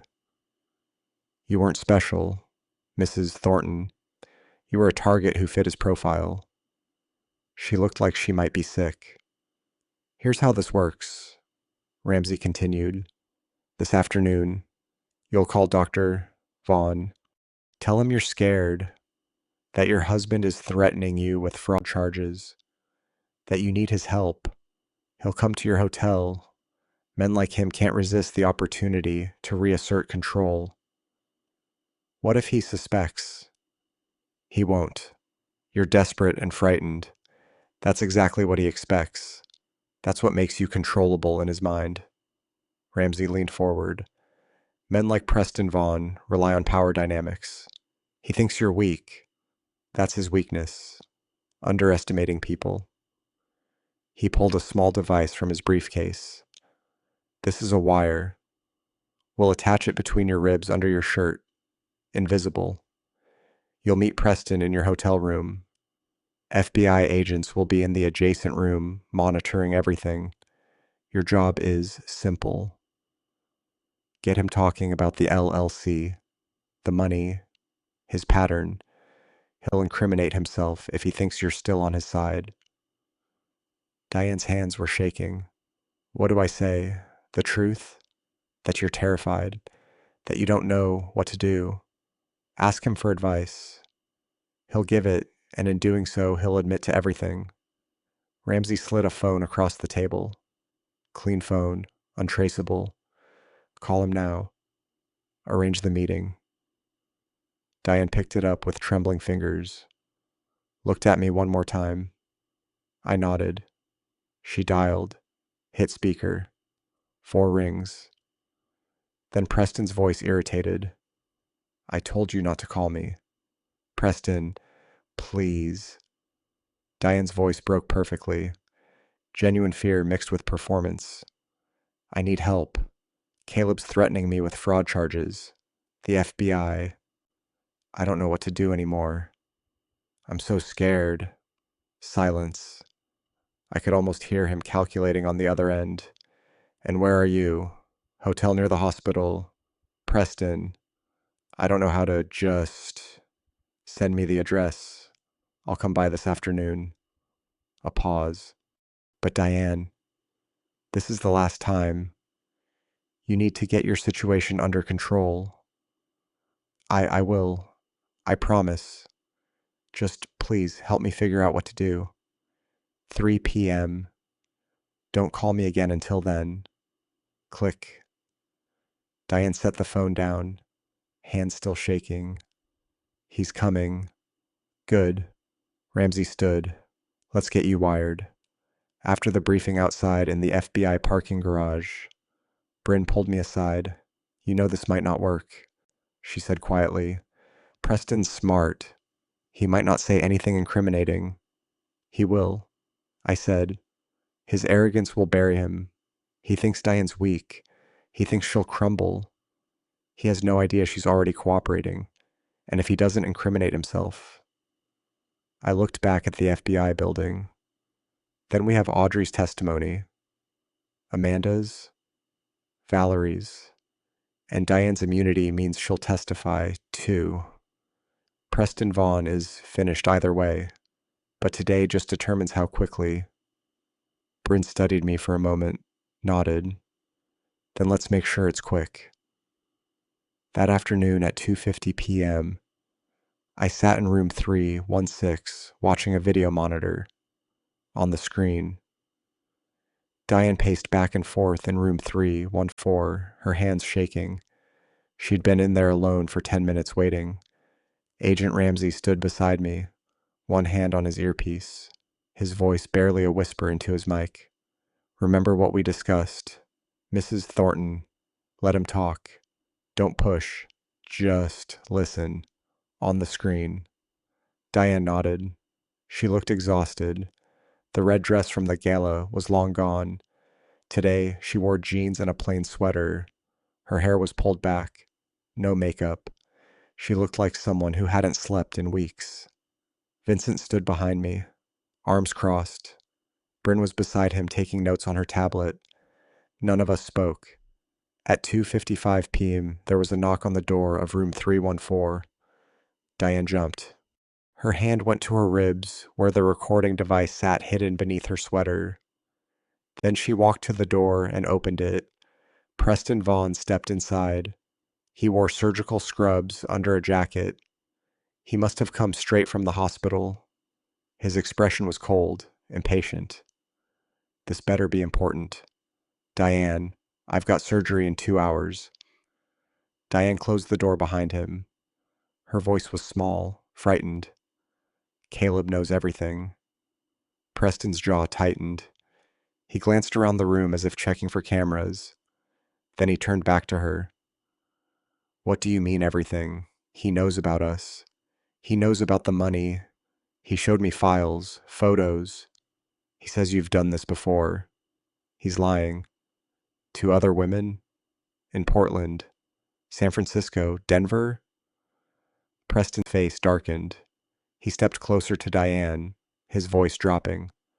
Your husband is fabricating stories because he's angry. That's what bitter men do when they lose. Diane shook her head. She was crying now. He froze our accounts. Preston, he filed for separation. He says I helped you steal money, that I signed documents. It was a legitimate business investment. That made me part of a fraud scheme. Preston grabbed her arm, not hard, but firm enough to make her flinch. Now, listen to me. Summit Healthcare Partners was a real company. We sold medical equipment at competitive prices. If your husband is trying to turn that into something criminal, he's desperate. Diane pulled her arm free. Her voice broke. Then why did you stop answering my calls? Preston went still. Why did you tell me you loved me, and then disappear the second Caleb confronted you at the gala? I needed time to think. You needed time to run. Preston's mask slipped, just for a second, long enough for me to see the man beneath the surgeon's confidence. The con artist. What do you want from me? Diane, I want the truth. Her voice was shaking, but she held his gaze.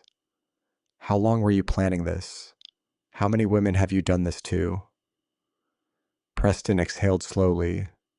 He walked to the window, his back to her. When he spoke again, his tone was different, colder, more calculated. You weren't the first, and you won't be the last. In room 316, Ramsey leaned forward.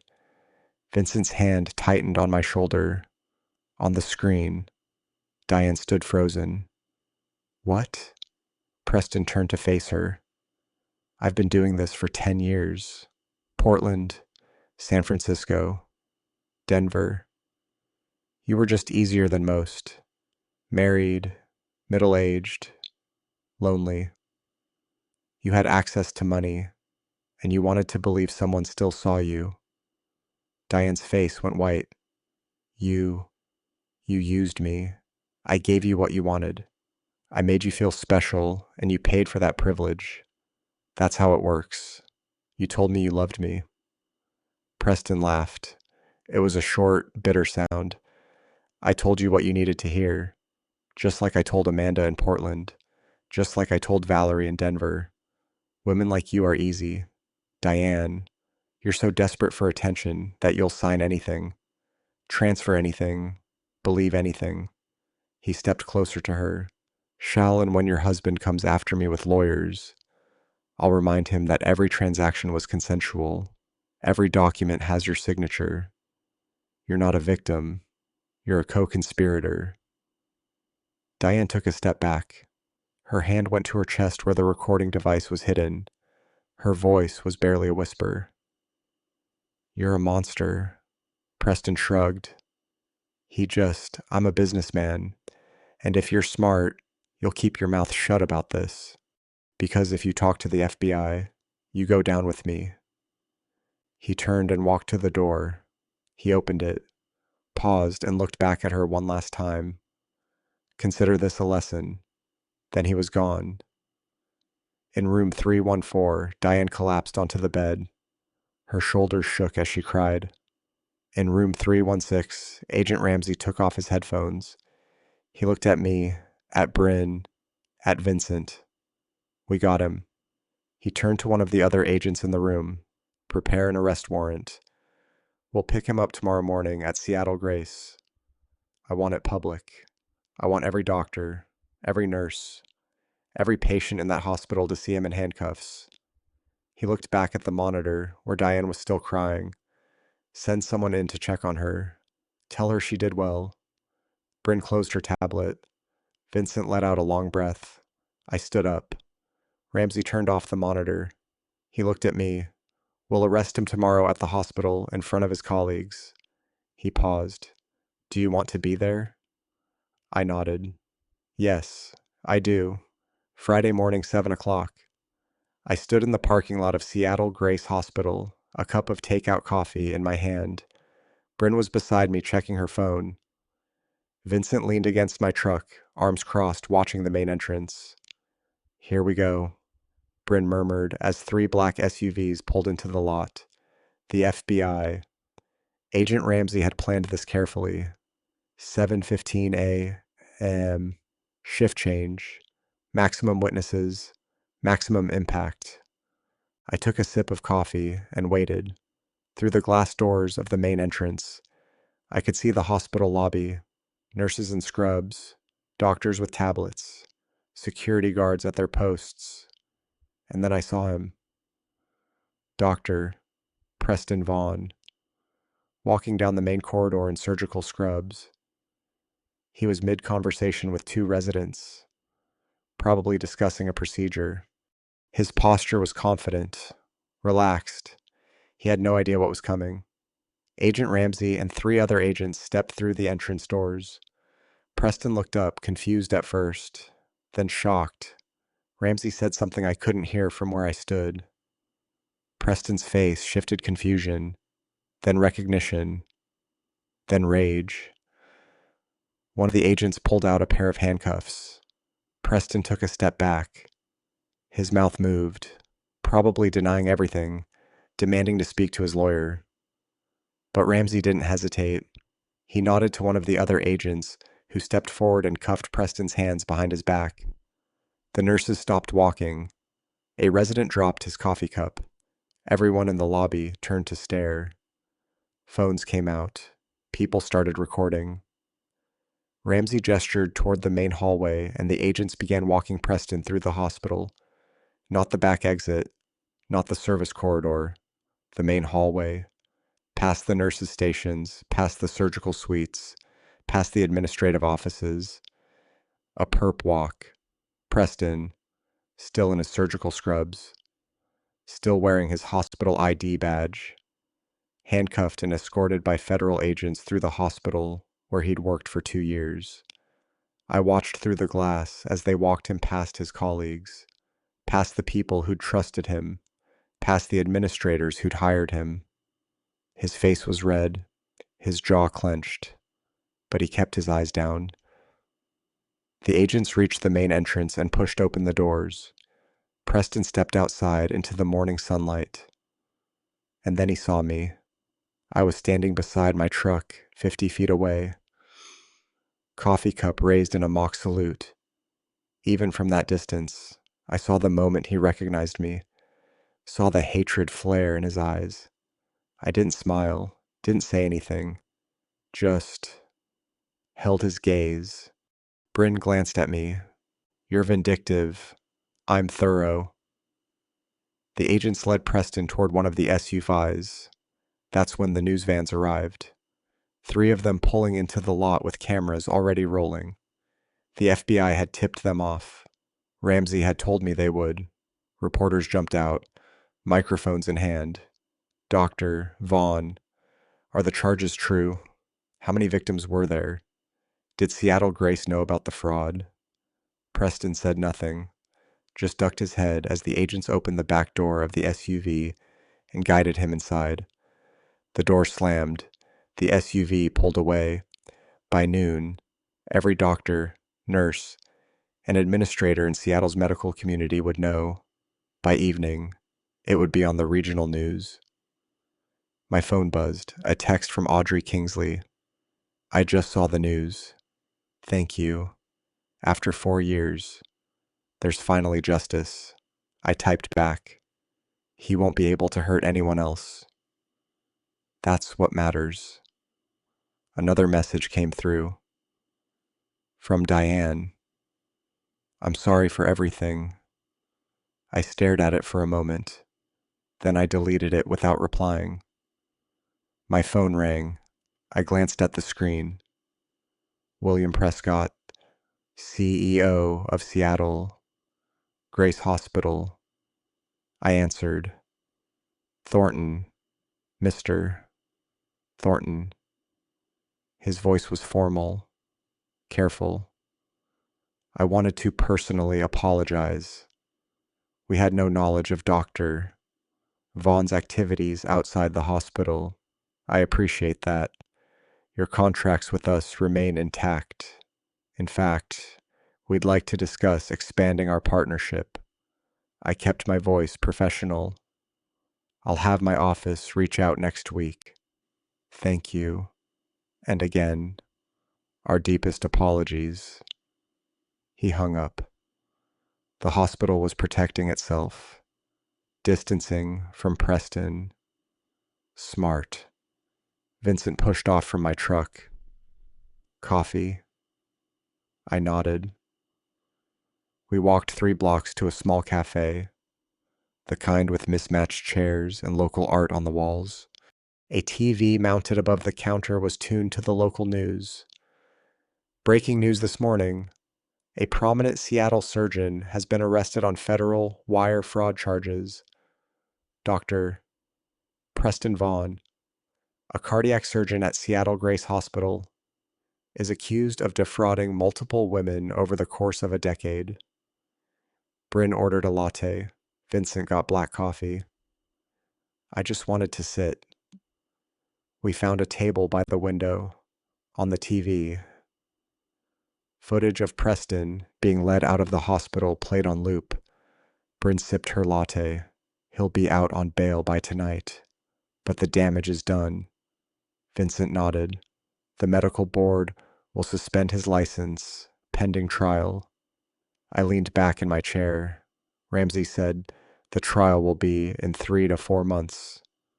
Audrey, Amanda, Valerie, Diane, they'll all testify. He's looking at 15 to 20 years, Bryn said. On the TV, a reporter stood outside Seattle Grace recounting Preston's history. The victims, the pattern, the fake LLCs. Vincent looked at me. How do you feel? I thought about it. 25 years of marriage gone. A brother I'd never known existed. A son who wasn't mine biologically, but was mine in every way that mattered. A wife who'd lied about everything. A surgeon who'd conned us both, now facing federal prison. I feel like I can finally breathe, I said, and I meant it. Preston was under arrest. Diane was cooperating. The divorce would be finalized soon. The house, the business, the money, all of it would stay with me. In a few weeks, Evan would come home for Thanksgiving, and I'd have to decide when to tell him the truth. Not if, when, but today. Today justice had been served. Vincent raised his coffee cup. To consequences. Bryn and I clinked our cups against his. On the TV above the counter, the news anchor moved on to the next story, but the image of Preston in handcuffs being led through the hospital in his surgical scrubs stayed in my mind. That was the image that would define him now. Not the brilliant surgeon, not the charming doctor, the con artist, the criminal, the man who'd finally been caught. I took a sip of my coffee and watched the morning light filter through the cafe window. For the first time in 5 weeks, I felt something close to peace. 2.5 weeks had passed since Preston's arrest. The paperwork was processed. Diane had cooperated with the FBI, and the fraud charges against her were dropped in exchange for testimony. On Monday, October 28th, we met for divorce mediation. Bryn walked beside me into the office. Neutral walls, bland art, a conference table built for endings. Diane was already seated with her court-appointed attorney, Heather Moss. I barely recognized her. No designer clothes, minimal makeup, hair pulled back. The confident woman from the gala was gone.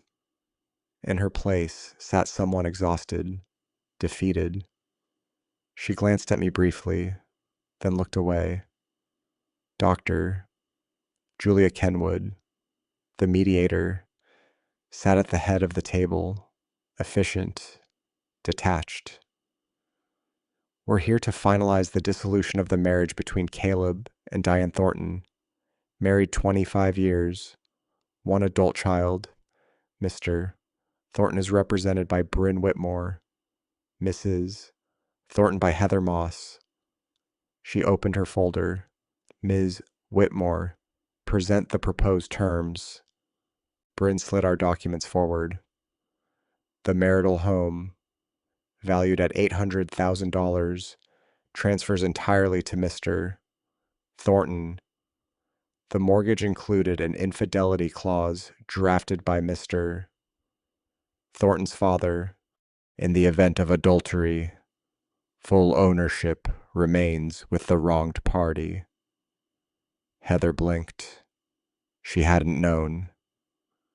Retirement accounts total $1.4 million. Remains with Mr. Thornton. Mrs. Thornton retains her 401k valued at $200,000. The construction business valued at $500,000 remains solely with Mr. Thornton. No alimony requested or offered based on adultery and financial fraud. Heather leaned forward. This settlement is extremely one-sided. Mrs. Thornton contributed to this marriage for 25 years. Bryn's tone sharpened. Mrs. Thornton committed adultery and stole $180,000 from joint accounts. She also concealed the true paternity of their son. She avoided criminal prosecution only because of federal cooperation. Diane flinched. Doctor, Kenwood turned to her. Do you contest the proposed settlement? Diane finally looked at me. Her eyes were hollow. No, I don't contest it. Her voice was barely audible. Caleb is right about everything. I destroyed our marriage. I lied. I stole. I threw away 25 years because... She let out a brittle laugh. Because of a con artist who never cared about me. Heather touched her arm. Diane, it's true. I was selfish. I wanted to feel desired, important. And I destroyed what actually mattered. She faced me. I'm sorry. Caleb, I know that fixes nothing, but I am sorry. Acknowledged. I said. Bryn cleared her throat. One additional matter. The paternity clause. Heather frowned. Paternity clause. Evan is not Mr. Thornton's biological son. Mrs. Thornton knew from the beginning and chose not to disclose it. Mr. Thornton discovered this during divorce proceedings. Diane began crying quietly. Heather looked between us. Does Evan know? Not yet, I said, and he won't hear it from her. I placed another document on the table, a non-disclosure clause. Diane is prohibited from telling Evan or anyone else about his true paternity. Violation triggers financial penalties and potential loss of visitation. Heather shifted uneasily. You intend to enforce silence about paternity. I'm protecting my son. Clears throat. He's 20, senior year of college. His identity doesn't need to collapse right now. He'll learn the truth eventually on my timeline. Diane's voice trembled. When? After graduation? When he's ready? Will I be there? I haven't decided. She nodded. I agree. He shouldn't hear it from me. Doctor. Kenwood made notes. All terms agreed. Bryn and Heather confirmed. Then sign. It took 15 minutes. Diane's signature shook. Mine did not. The court will process within 72 hours. Doctor, Kenwood said, your divorce will be finalized by week's end. Thank you, I replied. Diane remained seated. Caleb, can we talk? Just a minute. Bryn glanced at me. 5 minutes. Everyone stepped outside. We stood on opposite sides of the table.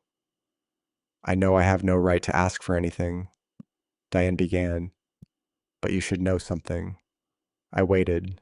I did love you in the beginning, maybe even until you didn't. I finished, until I got scared of getting older, of becoming invisible, of feeling like the best parts of my life were over. She wiped her eyes. That doesn't excuse what I did, but it's the truth. Preston made me feel seen again, young, important. I wanted that feeling so badly. I ignored every warning sign. You traded 25 years for an illusion. I traded it because I was a coward, because real love takes work, and I didn't want to face that. She met my eyes. Real love is built on truth. And I lied from the start. About Evan. About everything. I know, and I'll regret it forever. I'm not asking for forgiveness. I don't deserve it. I just hope you believe I'm sorry. And that being Evan's mother, that part was real. I love him. He's my son. I said quietly. Biology doesn't change that. 20 years of raising him is real. You don't get to take that from me. I know, and I'm grateful he has you. Silence filled the room. Will I see you at Thanksgiving? She asked softly. Evan wants us both there. I'll be there. You can come, but we're not a family anymore. We're Evan's parents. She nodded. That's more than I deserve. I turned toward the door. Caleb. I paused. For what it's worth, you were a good husband, a good father. None of this was your fault. I didn't respond. I walked out. Bryn met me in the hallway. You okay? I'm done, I said finally. She nodded. Now comes the hard part. Evan would be home for Thanksgiving in 3 weeks. I still had to decide when to tell him the truth. We stepped outside. The Seattle sky was gray, rain threatening. I climbed into my truck and sat for a moment. 2.5 weeks earlier, I'd watched Preston Vaughn led away in handcuffs through the hospital where he'd built his reputation. Exposed. Today, I'd signed the papers ending my marriage. In 72 hours, Diane Thornton would be my ex-wife, and I would be free. Free from lies. Free from pretending. Free from carrying someone else's deception. I pulled out of the lot and headed home to the house that was now entirely mine, to a life I hadn't planned, but was ready to rebuild. Rain began as I crossed the bridge, steady, cleansing. For the first time in 7 weeks, I could finally breathe. Wednesday afternoon, November 27th. I stood at the kitchen window watching my son's truck pull into the driveway. Evan stepped out. My son, whatever the DNA test said, shouldered his duffel bag and walked toward the front door. He looked good, healthy, happy, completely unaware that his world was about to shift. Not yet, I reminded myself. Not today. The front door burst open with his usual energy. Dad. He dropped the bag and pulled me into a hug. God, it's good to be home. I held him tight. It's good to have you home. I meant it. Evan pulled back, looking around. Where's Mom? She's staying somewhere else. You'll see her tomorrow at Thanksgiving dinner. His face fell. So it really happened. The divorce. The papers were finalized 3 weeks ago. I'm sorry. Evan dropped onto the couch. Damn, I knew it was coming, but it's still weird to hear it out loud. I sat across from him. I know this isn't easy. Was it because of Mom's affair? That guy at the hospital? Partly. There were other factors, too. Like what? This was the moment. I could tell him everything. About the DNA, about Diane's 25-year lie, about Preston's fraud. All of it. But I looked at Evan, 20 years old, home for the holiday, already processing his parents' divorce. And I realized not yet, not now, like the fact that your mom and I want different things. Sometimes people grow apart. It's not anyone's fault. It was someone's fault.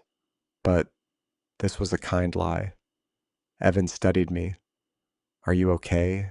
I mean, really okay. I'm getting there. The last few months have been rough, but I'm managing. If you need to talk, I know. Thank you. I leaned forward. But right now, I need you to focus on school. Finish strong. Graduate. Don't let our problems become your problems. You're still my dad. Your problems are my problems. I appreciate that. But Evan, I chose my words carefully. I'm your father and I love you. Nothing will ever change that. Remember that. No matter what happens, no matter what you might hear later. Evan looked confused by the intensity. I know. Dad, why are you talking like something else is about to happen? Because life is complicated, and sometimes the truth is messy. But through all of it, one thing stays constant. You're my son, and I love you. Yeah, okay. He accepted it even if he didn't fully understand. Oh, there's someone else you should meet. Who? Your Uncle Vincent. Evan blinked. What uncle? I explained. Vincent was my half-brother from our father's affair before I was born. We'd found each other during the divorce. It was a long story. I'd explain it all later. Evan shook his head. This family gets weirder by the day. You have no idea. Thursday, Thanksgiving Day, an unusual gathering at my house. Present Caleb, Evan, Diane, silent, barely eating Vincent, Bryn, and Audrey Kingsley. Evan looked around the table. This is the weirdest Thanksgiving I've ever been to. Bryn poured wine. Weird doesn't mean bad. Vincent asked Evan about his engineering major. They bonded over problem-solving mechanical systems. Dad didn't tell me much about you, Evan said. Where did you come from? Vincent smiled. Long story, short version. I'm your dad's half-brother from our father's affair before Caleb was born. We didn't know each other existed until recently. Family's complicated. No kidding. Evan noticed Audrey. How do you know my dad? Audrey answered carefully. Through some shared circumstances, your father helped me resolve some legal issues with my ex-husband. He was incredibly kind. A sanitized version. Evan clears throat. Didn't need to know the Preston connection. Your father is a good man. One of the best I've ever met. Evan smiled. He's pretty great. I raised my glass. To new beginnings. To truth, even when it's painful. To family in all its forms. To the fact that we're all still standing. To standing, Bryn echoed. To family, Vincent added. Even Diane quietly raised her glass. For the first time in months, I felt something like peace. Later that evening, Evan and I stood on the back porch. Seattle rain was falling. So, you want to tell me what's really going on? There's something you're not telling me. About Mom, about the divorce, about why you keep saying I'll always be your father, like it's being questioned. I faced the moment of truth again. I could tell him now. Should tell him. But I looked at Evan home for the holiday needing stability, already dealing with too much, and made the decision not today. You're right. There are things I haven't told you. About your mother and me. About decisions made a long time ago. But those things don't change who you are. They don't change what I am to you. When the time is right, when you're ready, I'll tell you everything. I promise. When will that be? After you graduate, after you finish school, after you've had a chance to live your life without this hanging over your head. Is it that bad? It's that complicated. But I need you to trust me.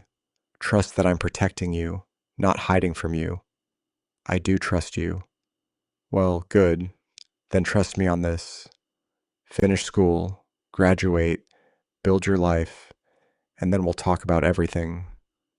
Evan nodded slowly. Okay, but Dad. Yeah, look, whatever it is, whatever you're not telling me, it's not going to change anything. You're my dad. That's non-negotiable. I pulled him into a hug.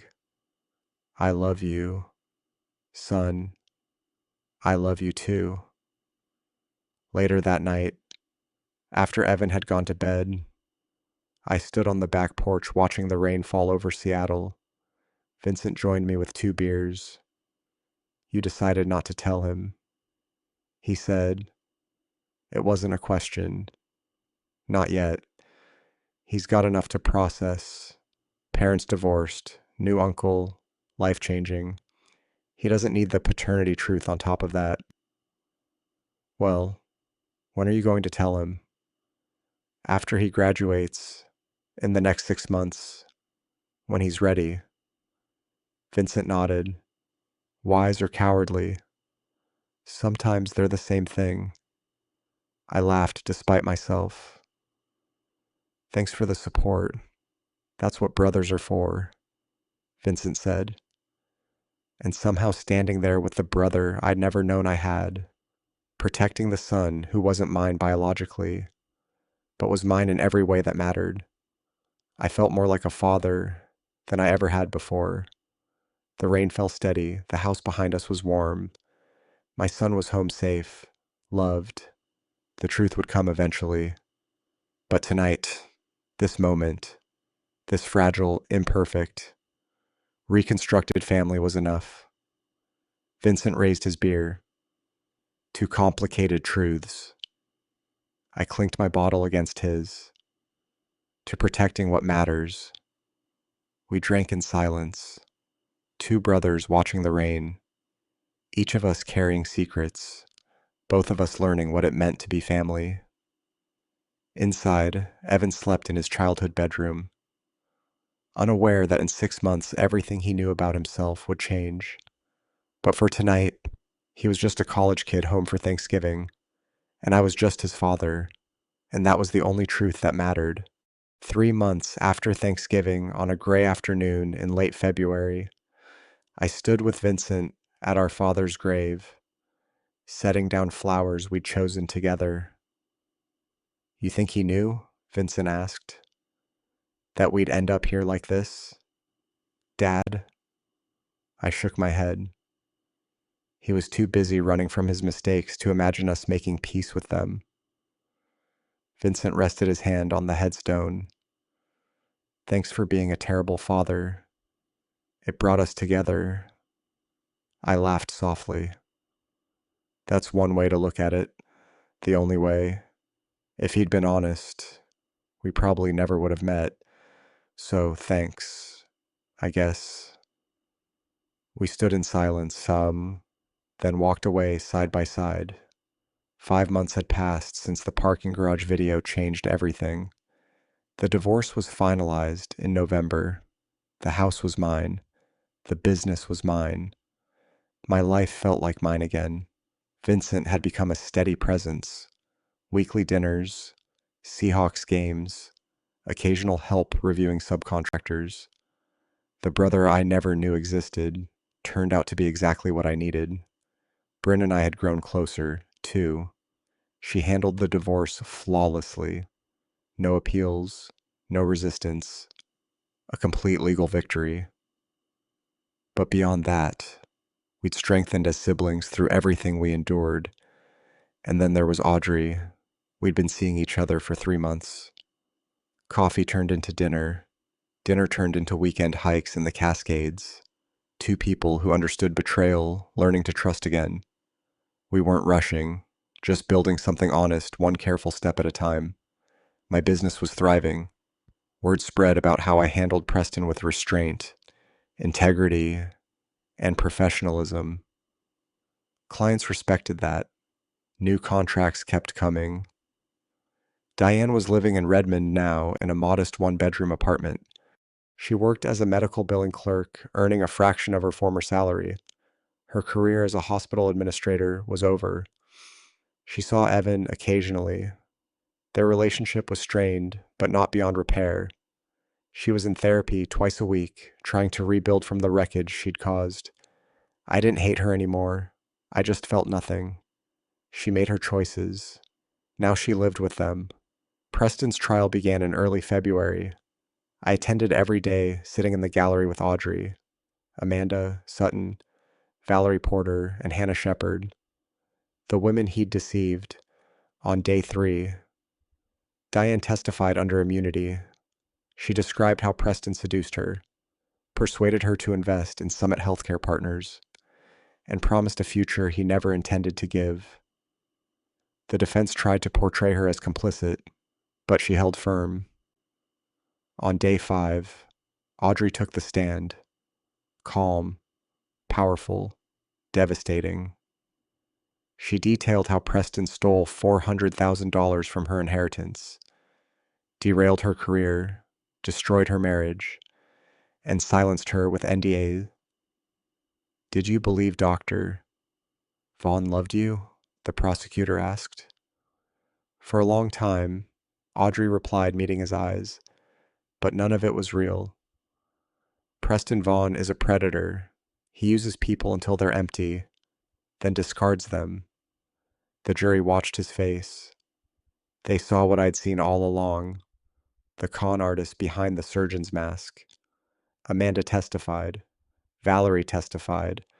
Hannah testified. An FBI forensic accountant presented spreadsheets proving $2 million stolen over a decade. After 2 weeks, the jury deliberated 4 hours, guilty on all counts. At sentencing, the judge showed no sympathy. You abused your position, your education, and your charm. She said, you targeted vulnerable women and defrauded them systematically. The harm you caused is profound. 18 years in federal prison. Medical license permanently revoked. Assets forfeited. Audrey squeezed my hand as the sentence was read. Vincent nodded beside me. Justice had finally arrived. Evan was finishing his senior year at the University of Washington. He'd graduate in June with an engineering degree and a job waiting in Portland. He called every week, still called me Dad. Our bond was stronger than ever. He still didn't know about the DNA test. I would tell him after graduation, let him complete college without his identity unraveling. That was my final protection. For now, he was simply my son, and I was simply his father. One evening, I stood on my back porch with a beer watching the Seattle skyline glow, 56 years old, starting over, but not from nothing. I had Evan, I had Vincent, I had Audrey, I had Bryn. I had a business built with my own hands and a reputation earned honestly. My phone buzzed. A text from Evan.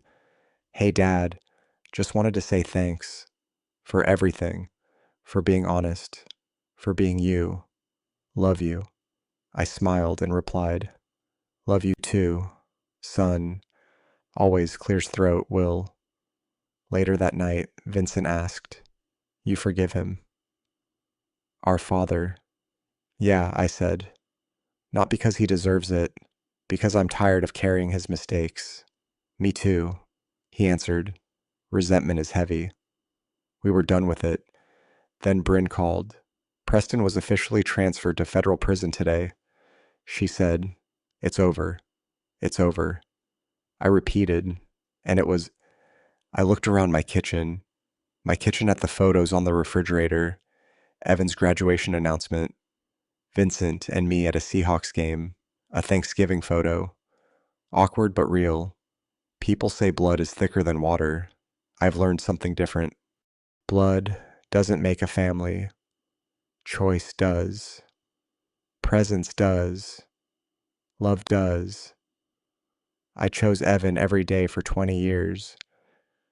That makes me his father. Vincent chose to stand beside me. That makes him my brother. Diane chose betrayal. Preston chose greed. They chose themselves.